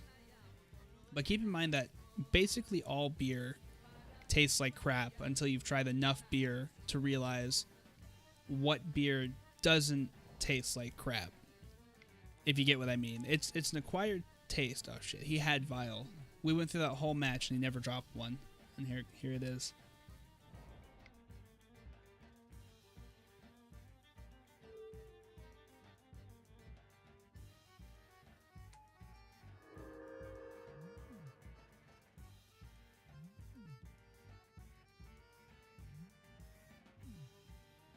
Generally, you have to drink a bit of beer to really get on board with it.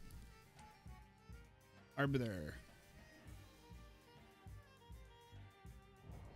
Well, Arbiter... okay, we're gonna have him sack his Ghost Quarter so we can path the Arbiter. So we're gonna willingly tap out here. Wait. How can I do this the way I want to? I can't.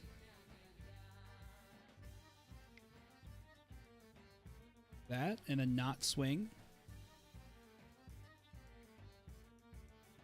Then he kind of knows something up, but I want him to use his Ghost Quarter so that he loses his land.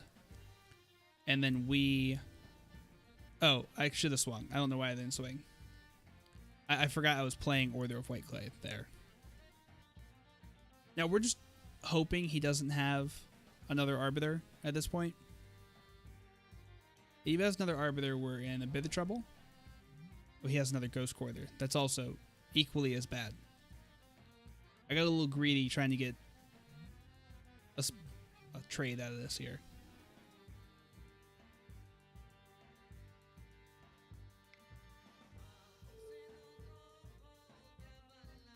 And now he'll Ghost Quarter again. He'll be down to one land, though. That's a bit ballsy if he's going to try that.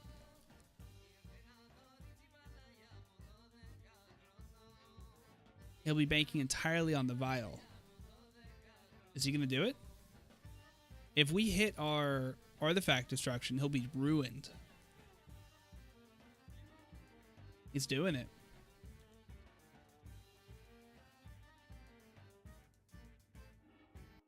I wish Arbiter stopped him from getting a free land out of path, which is a bummer.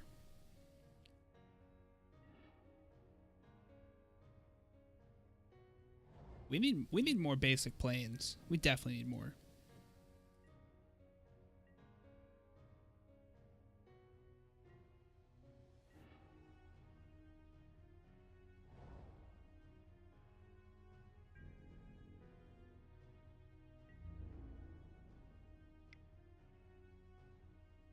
Does he have a Thalia? Looks like he does. We're going to bring our Finks back at full strength here. Oh, he has a Teague. Why? We mainboard Teague. We're not going to have... I guess it stops Wrath of God, but that feels like a really strange board call. I can't imagine that he would imagine that we would bring in anything CMC4 or higher when we had indicated that we mainboard Gaddock Teague. Feels strange, all in all.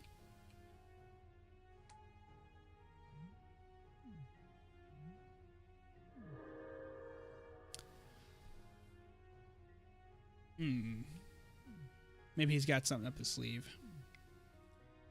If he has an excavator right now, we're in trouble.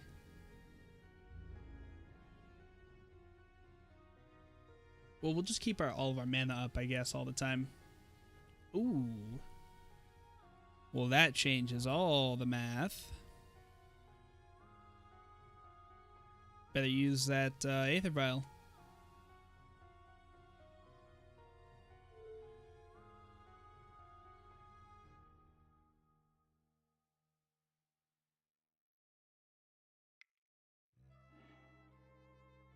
What do you got?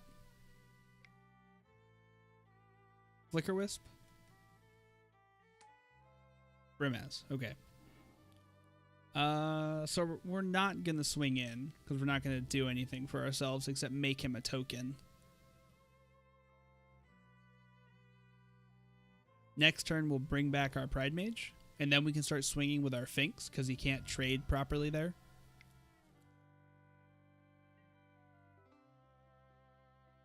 We'll no longer bring back our Pride Mage. Yeah, we can't do it. If we had a second Survivor's Encampment, we could.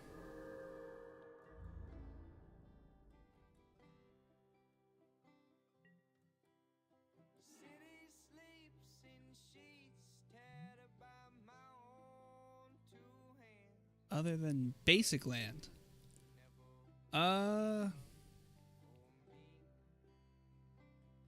Yeah, bringing back Voice is good. I might Surgical Extraction him here on that Ghost Quarter, because Ghost Quarter does terrible things to us.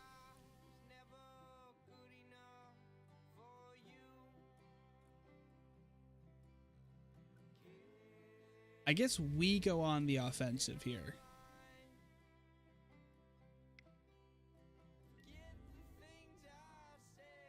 Because if he blocks this, yeah.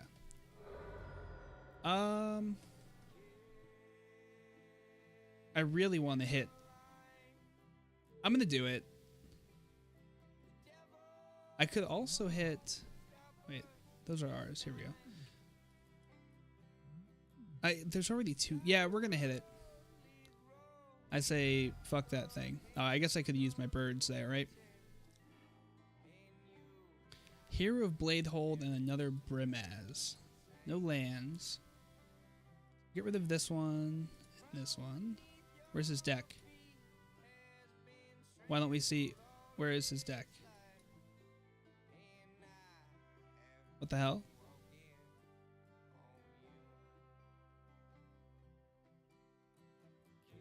His deck didn't show up. Well, that sucks.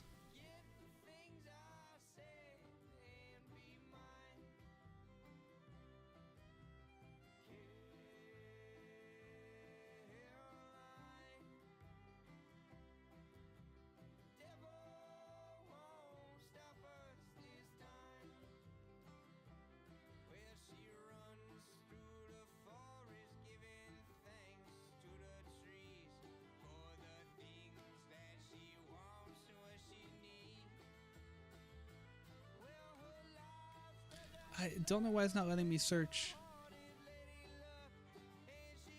Why not? Oh my god. Oh, I forgot. Fuck me. Oh, shit. Damn. I didn't even think about that. Didn't even think about that wording. Oh, what a punt. Yeah. Didn't even consider that you can't look into your opponent's deck. For some reason, I thought it was players can't search their own libraries. Yeah, MTGO mechanics really help you sometimes. I mean, I guess we hit the 2. That's good enough. It's probably going to be a punt. If he drops a Ghost Core there at any point in the rest of this game, it's a punt for sure.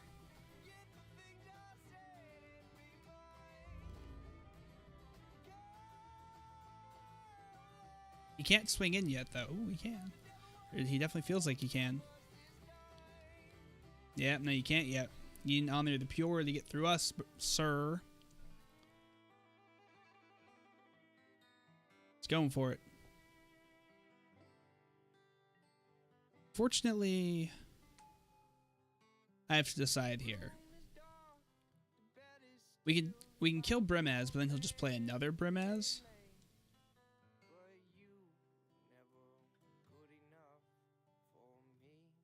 And our Finks will get exiled forever. Well, no, it won't, because then he can't play the other Brimaz.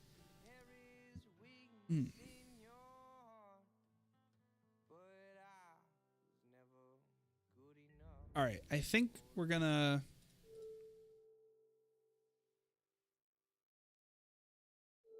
We're gonna just break even here. Nothing special. Nothing crazy. Did you see what he complained about, though? He said, nice, you drew every card on the side. And I drew 1 card from my sideboard.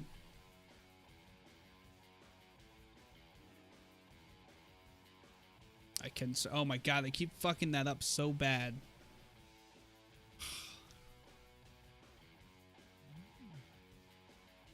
I keep forgetting.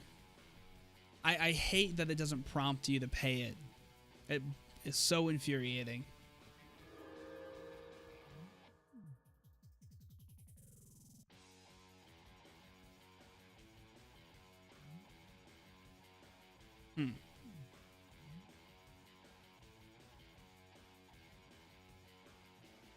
I want to bring our path back, but we can't. Well, we have nothing in our graveyard to recur. So maybe he'll tap out this turn. And then we can...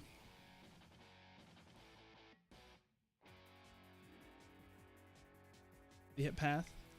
Plains. Interesting. What did he eat this time? He's eating our lands. I guess he figures those are easier to bring back. I want him to tap out for Hero of Bladehold right here. Perfect. This is what we wanted.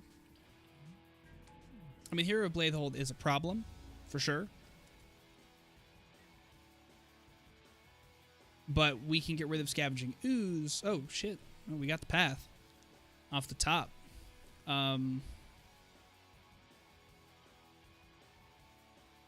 We have 5 mana here. So I think we...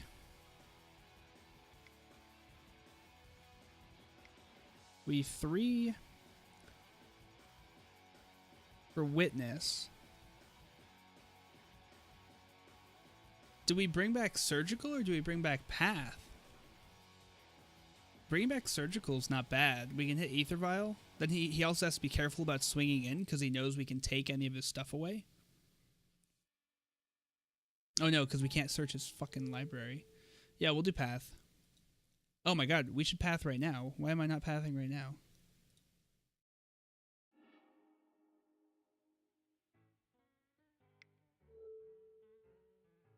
Path Bladehold, and we're going to path Scavenging Ooze, because that obviously puts a big ripple in our plans. The value paths. Thank you, Arbiter, my friend, my sweet friend. So we know the only card he's holding on to right now is Brimaz, which puts us in a very good position, although we have less time than he does, so we're probably just going to end up timing out here. He's complaining about top decks. It's like, top decks are a feature of the game, sir.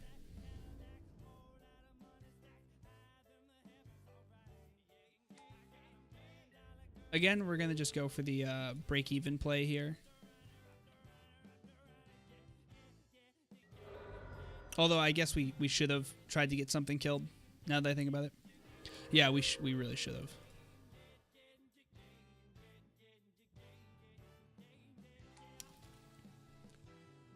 Yeah, I don't know why I didn't get something killed there. That was pretty dumb.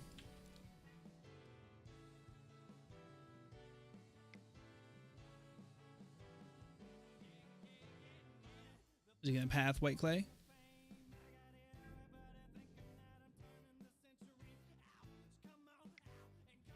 Yes. Pathing voice. We're not going to pay it. We would rather be able to recur this turn.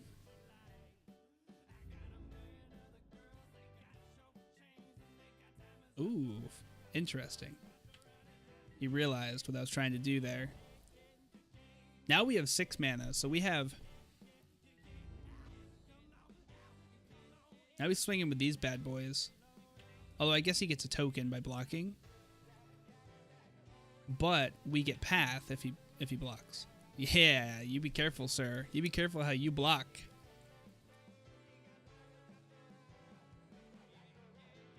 Blocking helps us in this scenario. We want him to block.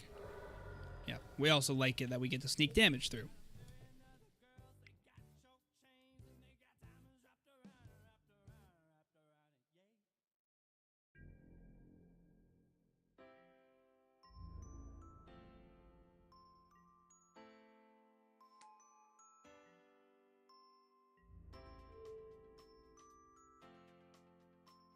It's not for everyone. And you know what? You're probably going to be better off for it. Alcohol is very expensive. 3 mana. Lockstone Smiter. That's a good card. I should be running that guy.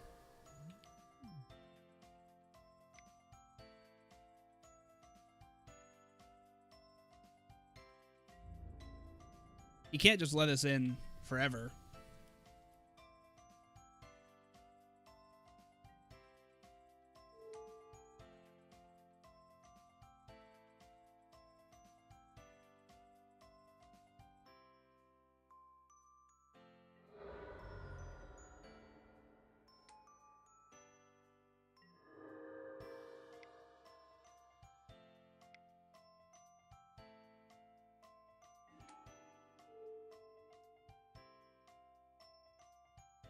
Yeah, okay. He just scooped it up. I think we're going to lose. We're going to time out here, but I think we actually have a pretty good matchup here. Or at least we're kind of getting into the flow of it. 5 top deck in sequence. Just shut up, guy.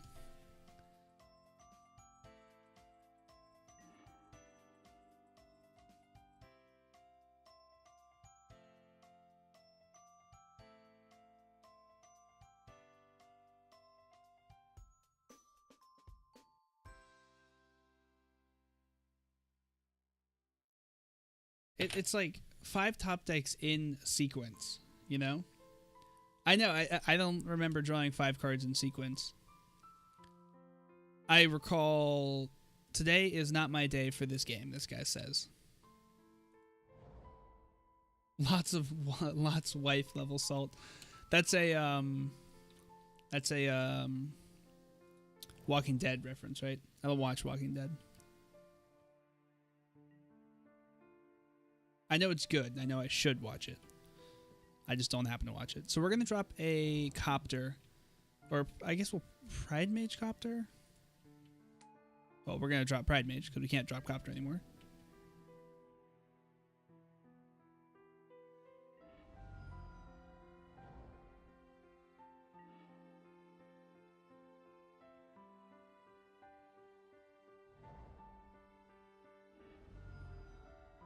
Gonna search up a... Okay, we'll take the damage here. Although we're definitely going to time out. I think we're in a pretty good position here, though, to win, to be honest. Well, maybe not in this, like, right now. Gavany Township being out right now really sucks. But next turn, we can drop Wall of Omens to block Thalia indefinitely, and we can kill his Aether Vial.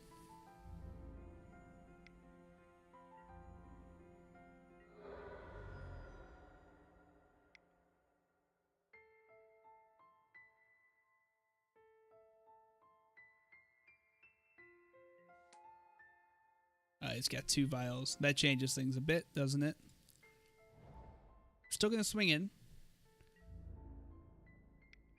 Yeah, might as well try and get this 3 damage in. He's got nothing. Gonna blow it up. Gonna play Wall of Omens. And we have a Whiteclay, so we can start bringing back the Pride Mage, unless, of course, he paths our Whiteclay.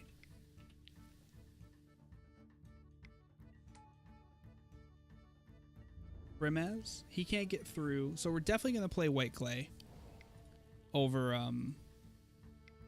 anything else here.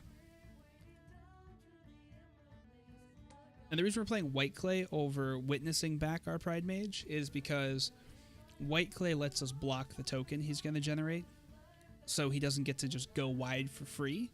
Wall can block Brimaz, Whiteclay can block the token. Okay, well, not anymore. Well, now, worst case scenario, we have enough mana. Yeah, we have enough mana to witness Pride Mage into play.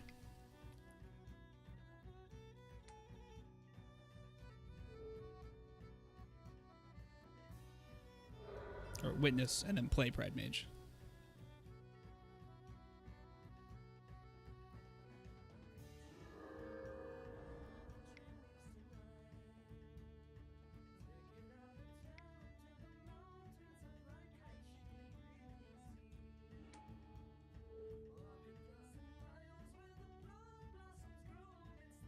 Then we'll play our Pride Mage. Oops, no red.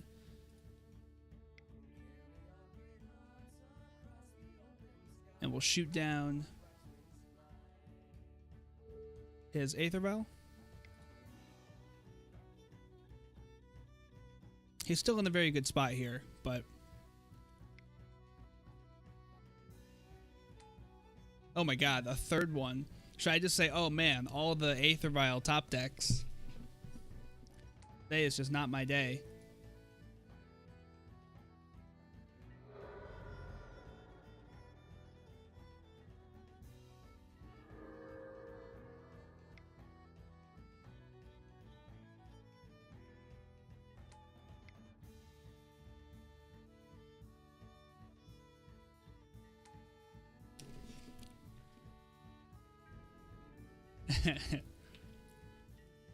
He does need to learn to count. But hey, you know, a lot of people get salty. I mean, I get salty about Tron. I can't not. Like, Tron top decks so many good cards against us. It always feels like they're hitting the perfect cards. I do understand it. Where the Coco's at. I don't think Coco is great in this deck. I think it's fine. Definitely don't think it's great.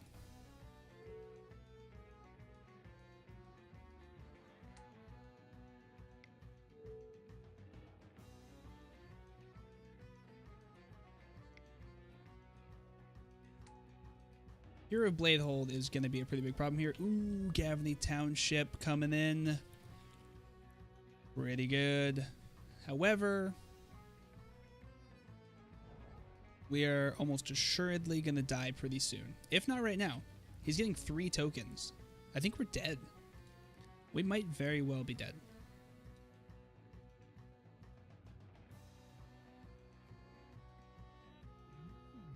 If he swings with everything, we might die.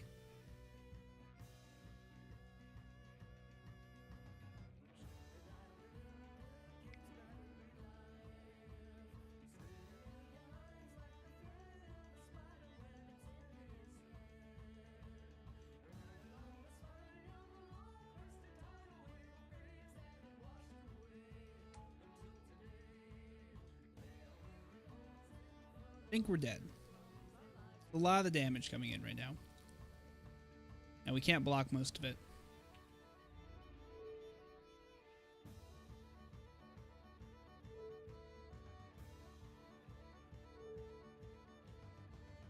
We're not dead. We're down to 1. But we're not killing enough stuff to stay in it.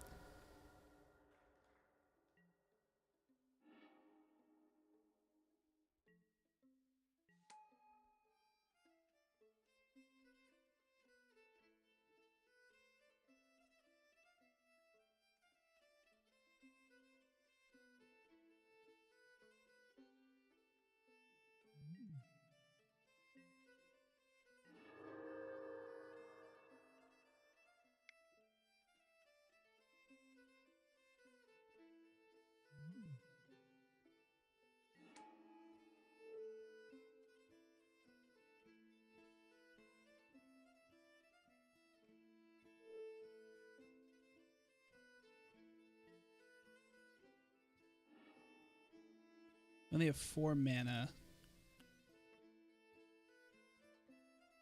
Can't even play that. I guess we'll just play Finks. I think we're dead. I think we're still definitely dead.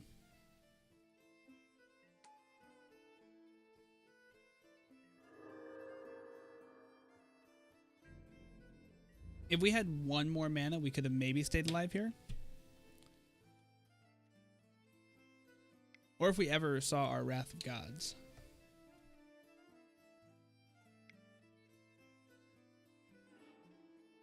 Yeah, now we're definitely dead.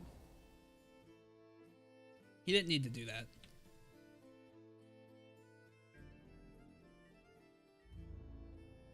I'm not even going to bother blocking.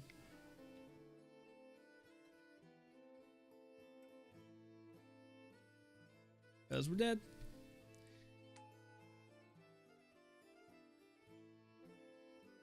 I feel like I should say in air quotes, today is not my day to play this game.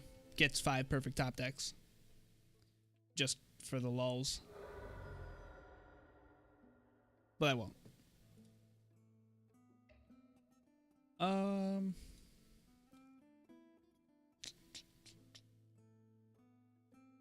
What's a stronger 2-drop? Teague is good, but he's really only good against a couple things. No, I'm not that kind of guy. I like to internalize my salt, you know?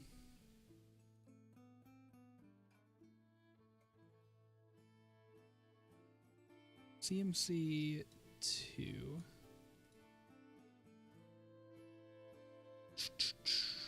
Mimic doesn't really do enough. If we had better synergies, maybe.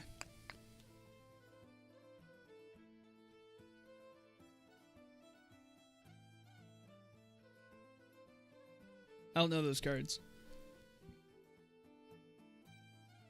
Oh, and Defensa's not bad, actually. Revoker is also not bad. Revoker might be better than Teague, actually.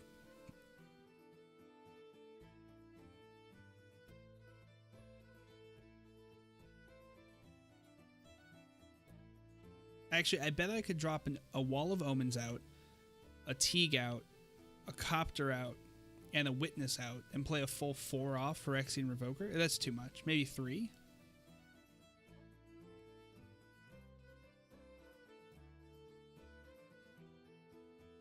Revoker feels pretty good. Revoker and Anafenza, those both seem good.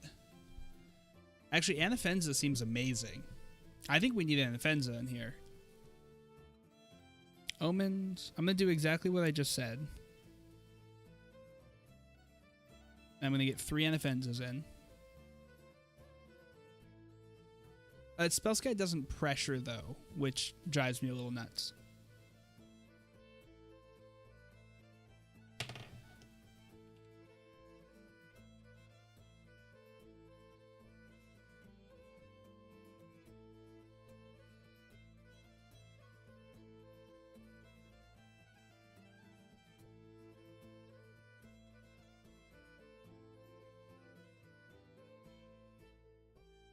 Revoker feels pretty strong. I just have so many, like, situational cards now is the problem. I've gone down to a bunch of 2-offs. But are 2-offs okay in a deck like this because we bring them back? Or is that too unreliable now? Because now our deck's pretty unreliable. I mean, the 3-offs are fine. I'm fine with 3-offs. Especially if they're legendary. I don't see a point in having 4-offs of a legendary. Revoker just feels pretty good. Non-land, so that's good against planes. I guess Teague is better overall. At the end of the day.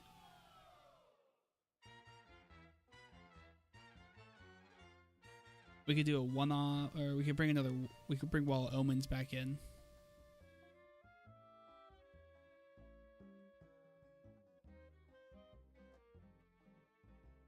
Huh. We could do Auriok Champion. I do like Auriok Champion. It's not really big enough, though.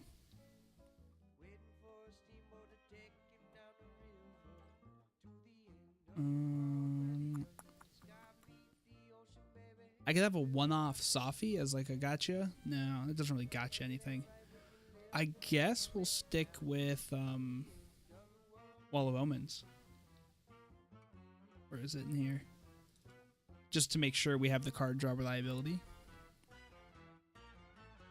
Gonna try out Anafenza here. I think Anafenza might work really well because if we're bringing stuff back all the time and she keeps bolstering, she makes them even better. And obviously Anafenza plus Kitchen Finks is a known fantastic pairing. We'll keep this. It's a fine hand. A lot of 3-drops, but I mean our deck caps out at 3, so that is to be expected. I think we have just as many 3-drops as we do 2-drops.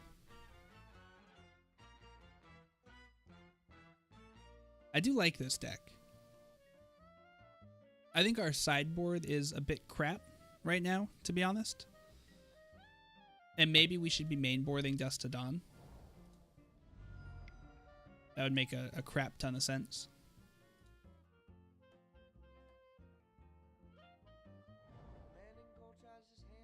Looks like it's Dimir Control, maybe? Not many non-control decks run those man lands. Now, we haven't bumped into Control yet, so this... Alright, well, Voice helps solve any problems we had with... Or helps solve any problems we had with Control. It's a really good Punisher. And if we can resolve an Order of Whiteclay, that will also make it very hard for him to deal with our cards.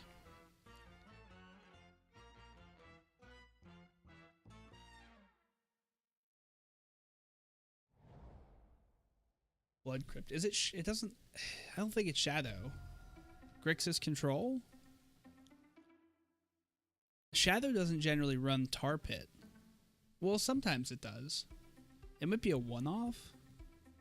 It's just a tap land goes so against what Shadow's trying to do.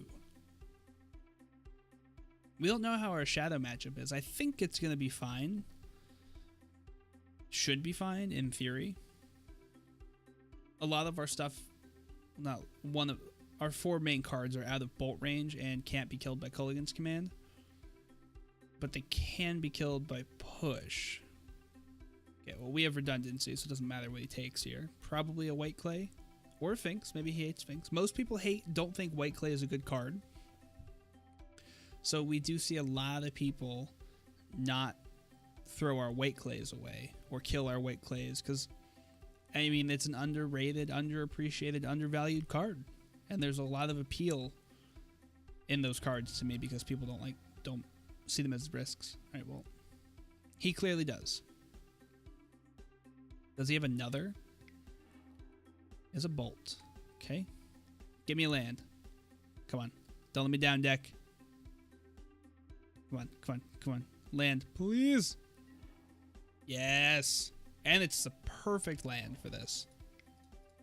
We're going to play it first. I know I'm trying to move out of main phase stuff, but we're playing it first because it buffs the elemental.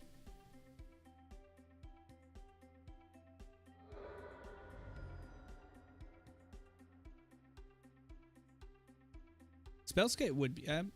I keep looking over at chat and seeing Spellskite there, and I'm like, Spellskite would save Order of Whiteclay, and it would be a big thorn in his side. It is Shadow.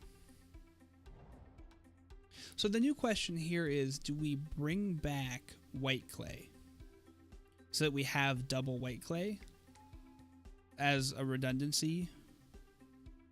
I think we might.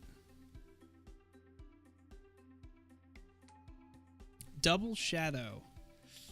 That's brutal. I think we do bring back a Whiteclay here if we can, because if he removes a Whiteclay, we're in a lot of trouble. We can take the hit. It'll hurt a lot. But we can swing back pretty good. Finks would be great here, obviously.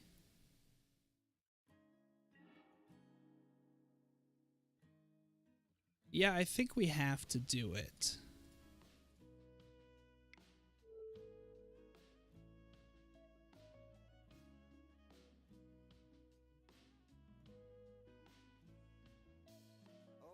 This actually also means that we have enough damage currently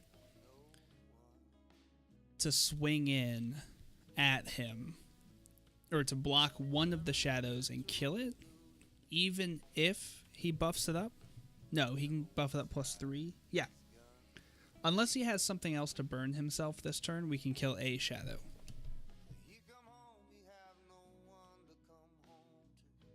But I think we're going to just chump with the Thraben and get hit by the other one.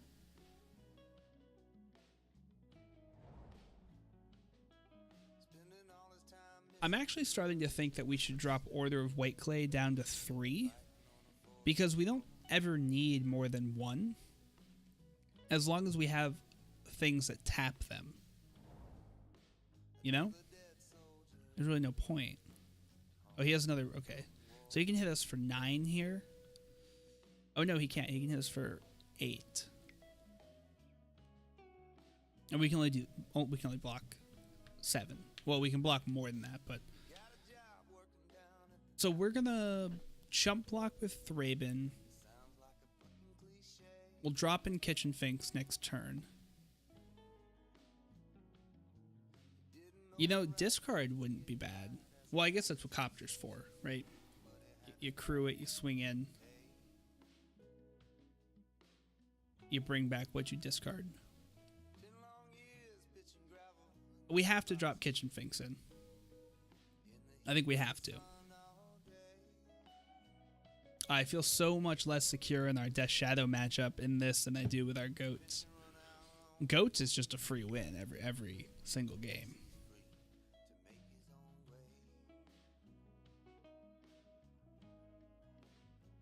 Culligan's Command.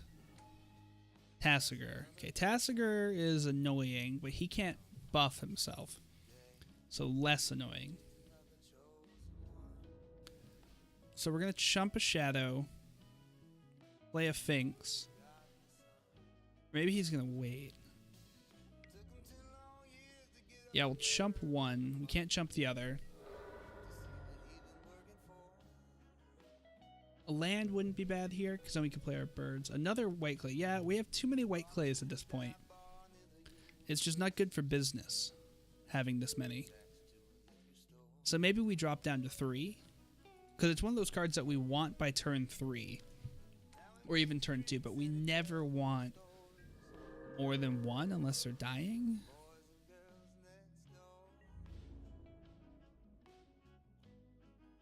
I think we wait. And if he swings with Tassiger, we trade with it. And we also chump a Shadow. He can do a lot of damage. He could do 16 damage. Shit.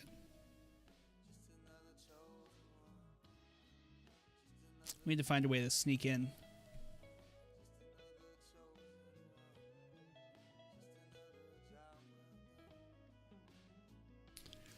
I would like it if we would ramp. If we can get to 2 Whiteclay activations in the same turn, we'll be a little better off. Alright, Tassiger's coming in, which is what we wanted.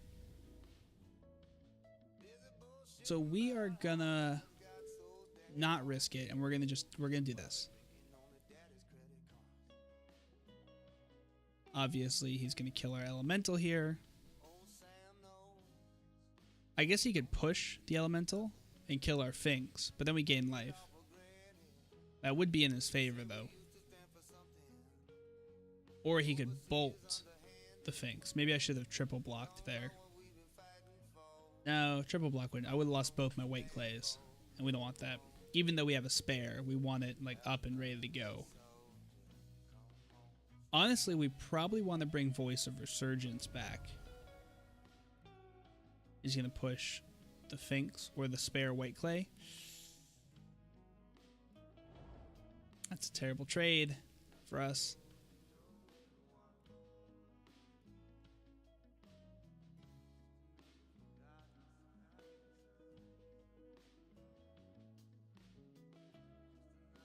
I'm nervous about this exchange.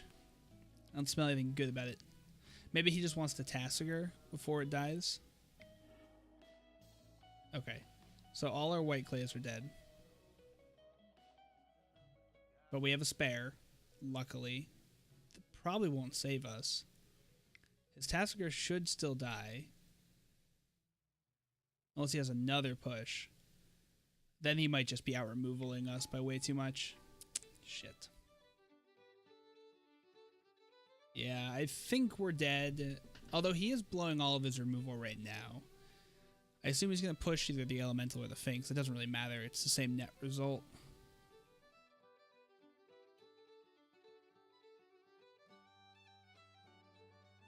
And I think we're dead because we lose everything except for our Finks.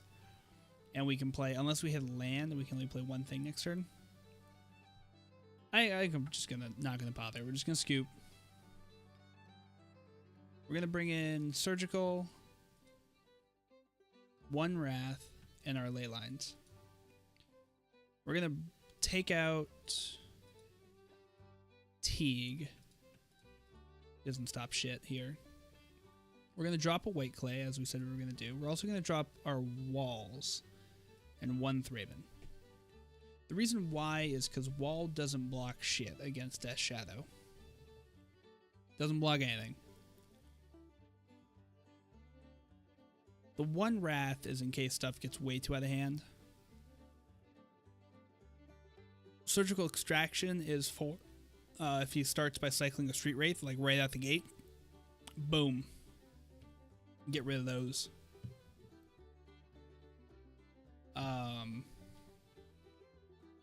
Or hit his fetches even. You know, that deck runs a lot of fetch lands. And if we hit those, we hurt them pretty hard.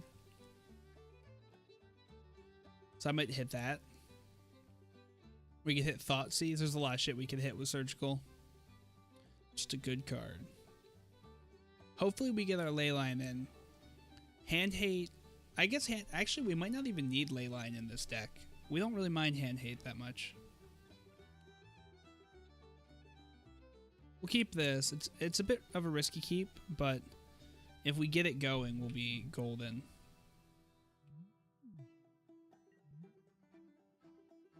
If he pushes the bird, oh, he might. This might have been the worst hold ever. We need our birds to land. I mean, it will land, and we just need to hope he doesn't push it this turn. But realistically, he'll probably Thoughtseize and throw away our Copter or our Anafenza.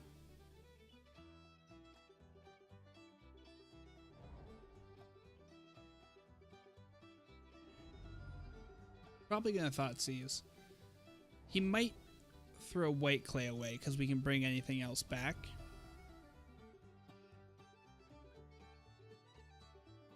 Let's see. Oh, nope. Okay. So we're gonna drop an Anafenza for sure to get that going. I guess it depends on what we top deck. If we hit a land, yeah, we're still gonna hit Anafenza in first and then Finks. I would like to hit a land. I want to have a path floating. Leyline. Ooh, too late for you. We're going to drop our Copter. I changed my mind. And the reason we're dropping Copter is because we need to start card drawing. So now we can drop Anafenza, crew the Copter, swing in. Or maybe we can hit a land, drop in Whiteclay, crew the... I think we're going to drop Anafenza no matter what. Just get that. Those +1/+1 counters, they're going to start to add up. And they make our Finks an indestructible blocker, effectively. Not so much against his deck, because he can kill Anafenza pretty easily, but...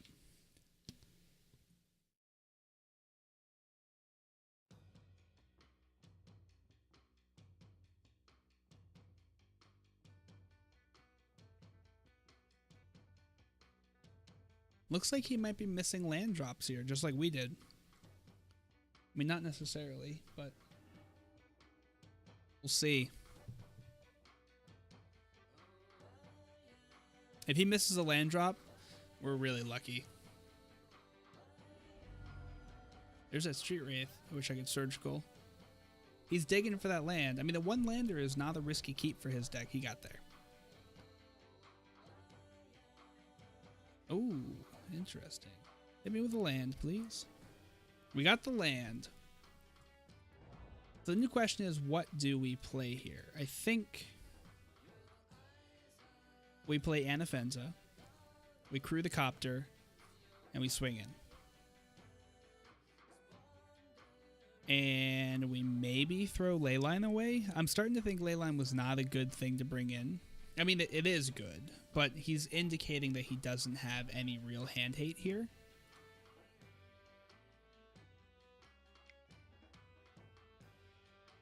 I mean, he might push the copter here, which would be fine. That's a push that's not going to come in our Whiteclay or our Anafenza.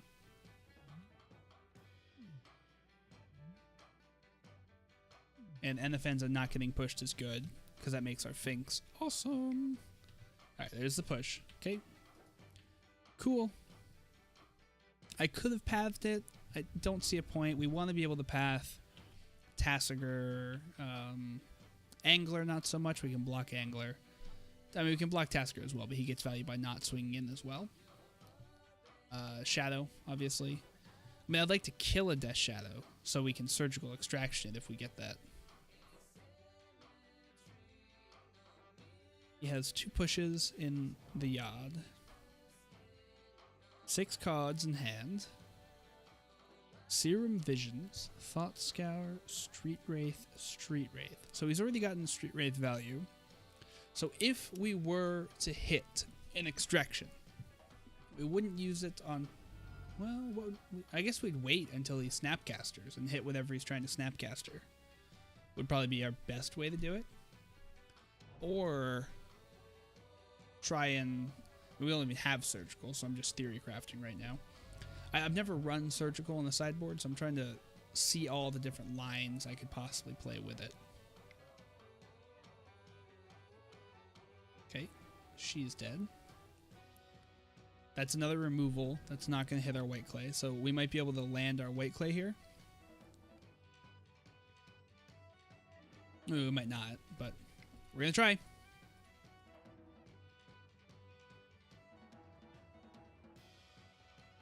He has no counterspell for it, we know that much. But it's not impossible to remove. He would have to terminate it or fetch land, push it. Are the only ways he could do it.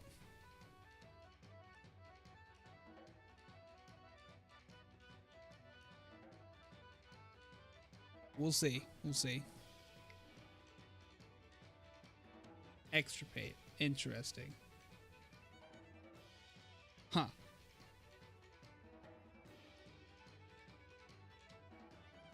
I mean, it's a good card against us. All of our Anafenzas are gone, which is fine. Better than losing all of our Kitchen Finks, that's for sure. Or losing all of our Whiteclays. Kitchen Finks is more important than Anafenza any day of the week here. He sees we have Leyline, though, so I'm curious about whether or not he's going to finally start playing his hand hate, if he has any. He's controlling this matchup quite well, actually. Given that he's not like a main control deck. But I guess he does have a million kill spells. And he didn't start with any creatures, apparently. So, he only started with the removal. He knows we're sitting on a path. So he probably won't play Tassiger or Death Shadow until he has a solid blue mana open. Do Stubborn Denial is my assumption. That seems like a safe assumption to me. I guess we'll find out. Opponent is in the tank, thinking pretty hard here. I wonder if they'll ever get around to actually playing anything. Let's find out. Nope. Nope. There's a Delta. There's so many things I want to surgical extract from your graveyard.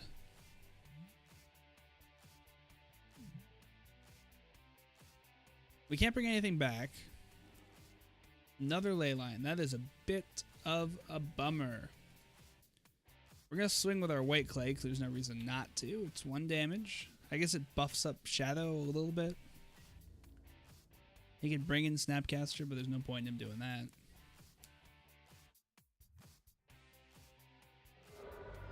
We could play Wall of Omens, but I think Finks is the right call because he actually applies some real world pressure. And he's quite a bit harder to remove. However, I think our Whiteclay is going to get pushed right here. Let's see. Is the push coming? I think he started with... Oh, no. I feel like he just started with a handful of removal.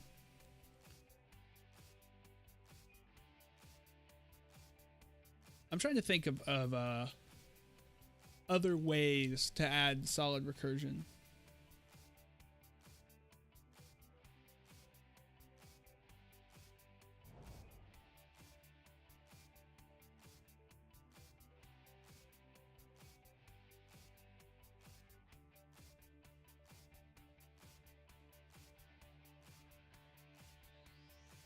Bum, bum, bum, bam, bam. This guy doesn't know what to do right now. What do you got? That's Shadow. He knows we're sitting on a path, but his Shadow would not be big enough currently to Stubborn Denial it. I mean, he could Stubborn Denial it, but he wouldn't get the hard counter value out of it. Means there's no point. There's Tasker. And he can use the Tasker here if he wants. He has some good stuff in that graveyard. They would pretty much all be hits if he did it. But if he activates it, that means...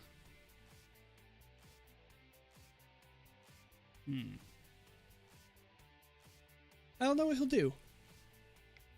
I guess we'll find out. Looks like he's gonna activate him. Yep, they're good cards. Man, they're really good cards. Shit, those are just awesome.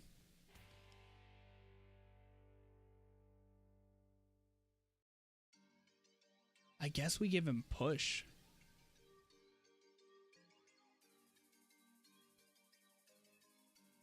I mean, he can kill our stuff, but that's all he can do. Oh, yes. Oh my god, we needed that. Okay, so this is going to be a big turn for us. We're going to path Tassiger now because he's tapped out. How many extirpates does he have? I think he's probably out of extirpates, so we're going to hit Snapcaster Mage. Because then, I can't imagine he brought in more than 3 of those. I mean, I guess I could imagine it. I just don't feel like he did.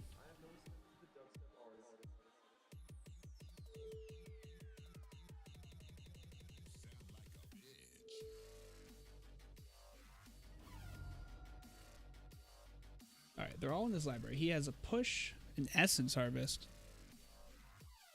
Fascinating, that's spicy. Lightning Bolt, Steam Vents.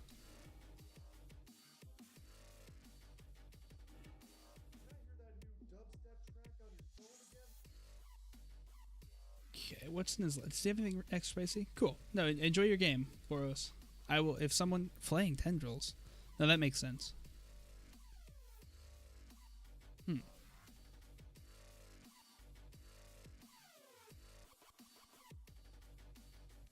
Okay. Flaying Tendrils is a mighty fine card.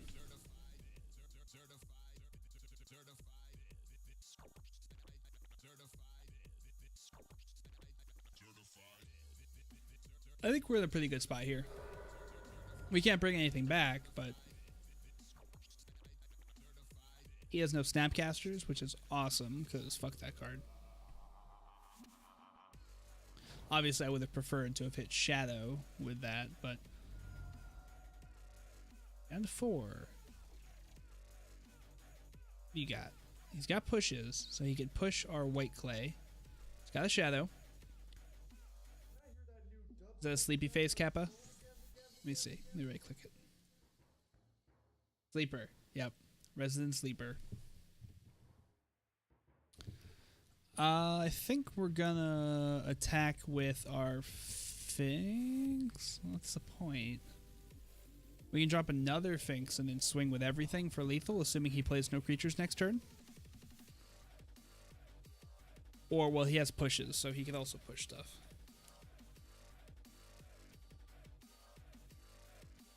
Huh. I think we drop in there, unless we top deck something like a path. Yeah. If we top deck a path, we can path Shadow, swing for lethal, but he would have Revolt trigger, then he'd push our Order of Whiteclay. Good call. Good call. Okay. Now if we top deck a path, I think we win. Because that was the only removal he had in hand when we last saw. No, he had a Bolt. But Bolt doesn't kills things enough.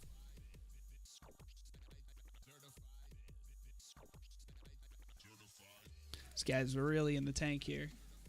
Jeez, he has 6 minutes left, and we have 21 minutes left. I didn't realize this match was going that slowly. Now I do. Now I know why I was yawning. This is a boring match. Aren't Death Shadow's matches supposed to be quick and fun? Isn't that like their whole point? Spicy and weird. Real desperate.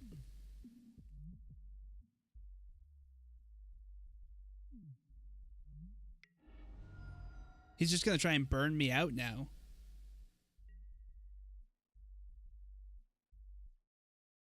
Huh.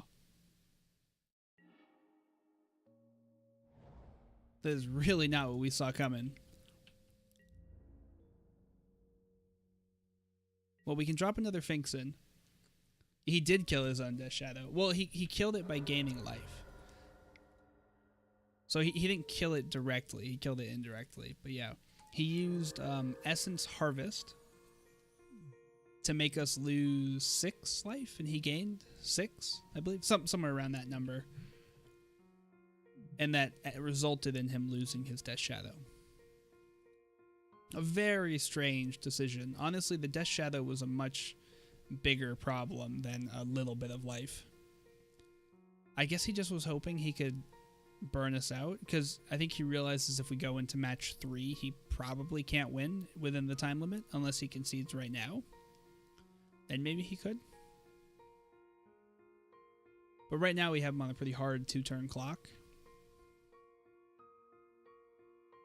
We don't have a great hand, but neither does he with only 1 card. Angler coming at ya.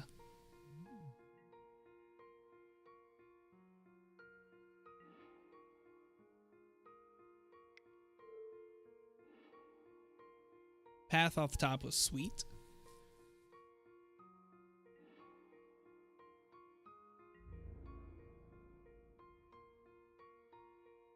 Okay. Yep, he moved over.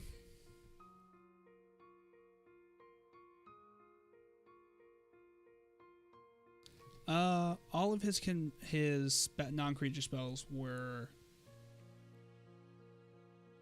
3 mana, so Gaddock Teague does not help us here.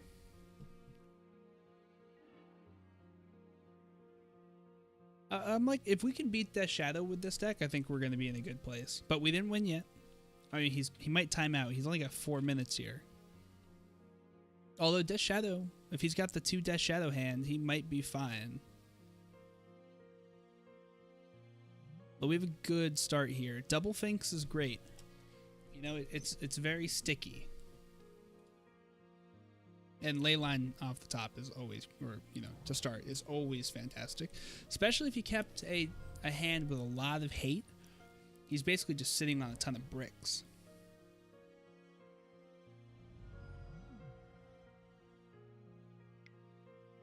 Serum Visions.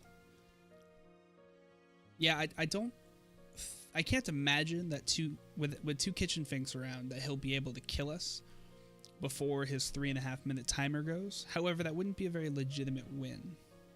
Love the smell of burning aliens in the morning. Smells like victory. Wow, we have 21 minutes still, and he has 3 minutes and 20 some odd seconds. Jeez. Has this match been that boring for everyone else? Because I'm just starting to realize how boring this match has been. And how long it's been. Holy crap.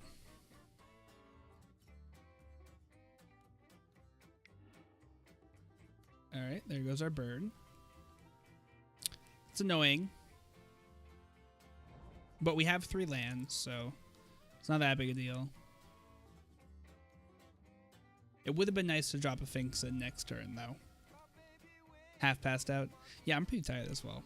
I'm probably going to do this match, and then we're going to do like a wrap-up. We're going to review the deck, take a look at it real quick. We'll talk about it, talk about what we liked, what we didn't like, and how it performed.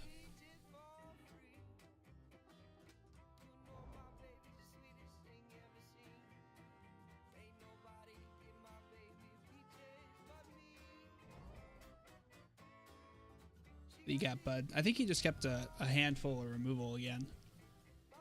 That's what it's looking like. Unless he has a shadow. Thought scour.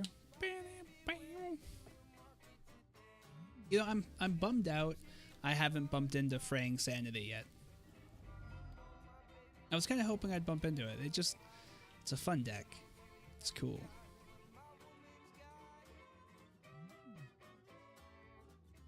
Yuffie.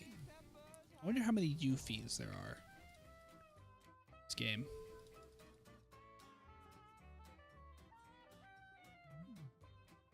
Laying Tendrils. That's a good card against us.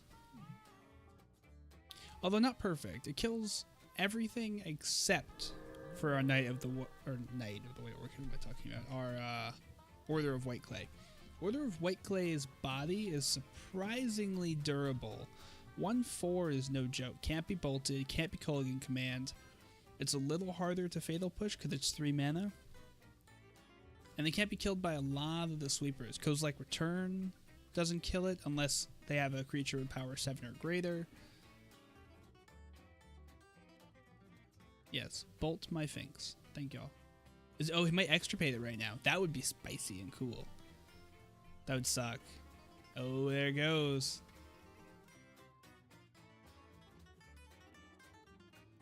Nice. Nice. That was pretty good, but, I mean, he doesn't have enough time at this point. Nice.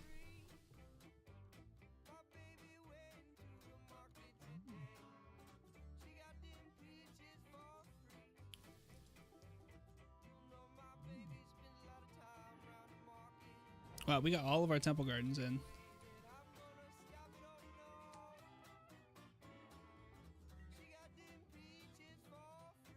Now, if he pushes our Wall of Omens, he's doing us a favor. Because we can drop our Witness in, bring him back, you know, the drill. Get a card out of it. Not the most value with that there, but still pretty good. Okay, there's the push. I mean, he's just killing time. He needed to keep a 3 Death Shadow hand.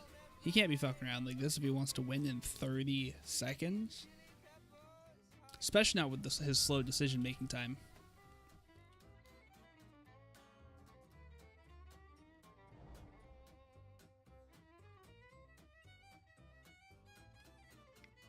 $20 seconds. 19 seconds. Snapcaster on the Serum Visions, I'm assuming. I mean, it has to be. Or Thought Scour, I guess. But Serum Visions is better. No, on Extirpate. Okay, to get rid of my Wall of Omens. Well, GG.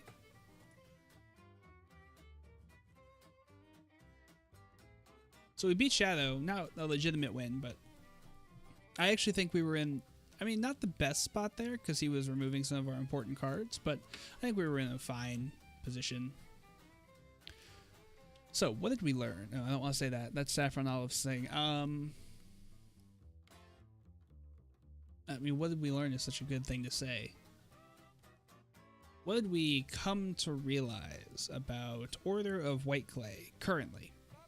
Just through tournament practice, so no hard and fast things yet. So, a couple quick things. Our sideboard, I believe, is a mess. Rule of Law has to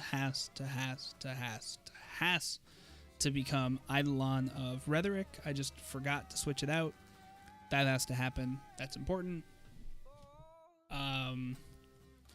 Witness is great. Finks is amazing. Gaddock Teague is incredibly situational, but great when he is relevant.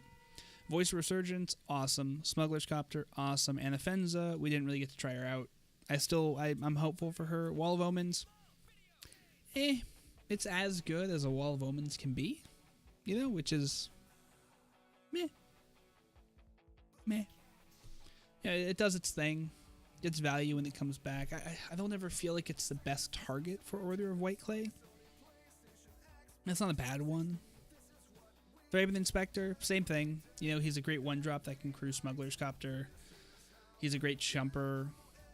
Also not a good target for Whiteclay. I feel like maybe we should almost only be playing 3-drops in this deck so we actually get the value out of Whiteclay, because otherwise we're trading down a bit.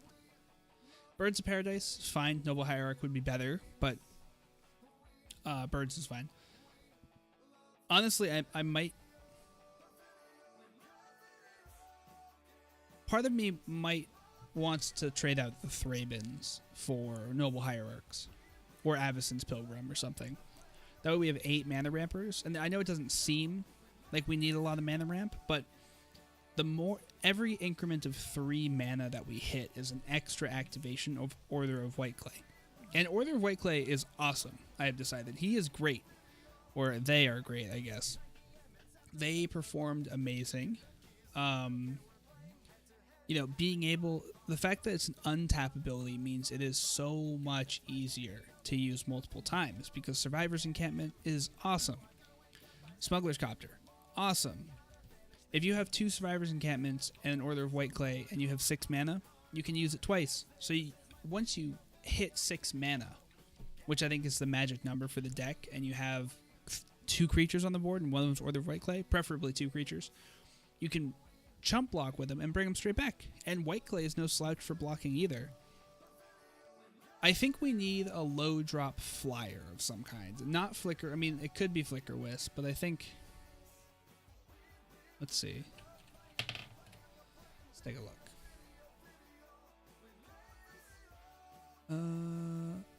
No, that's cast. If Bygone Bishop wasn't cast, that would be worthwhile. Plumeveil can't swing. I'll have to take a look. I think we want a flyer, like a 3-mana flyer.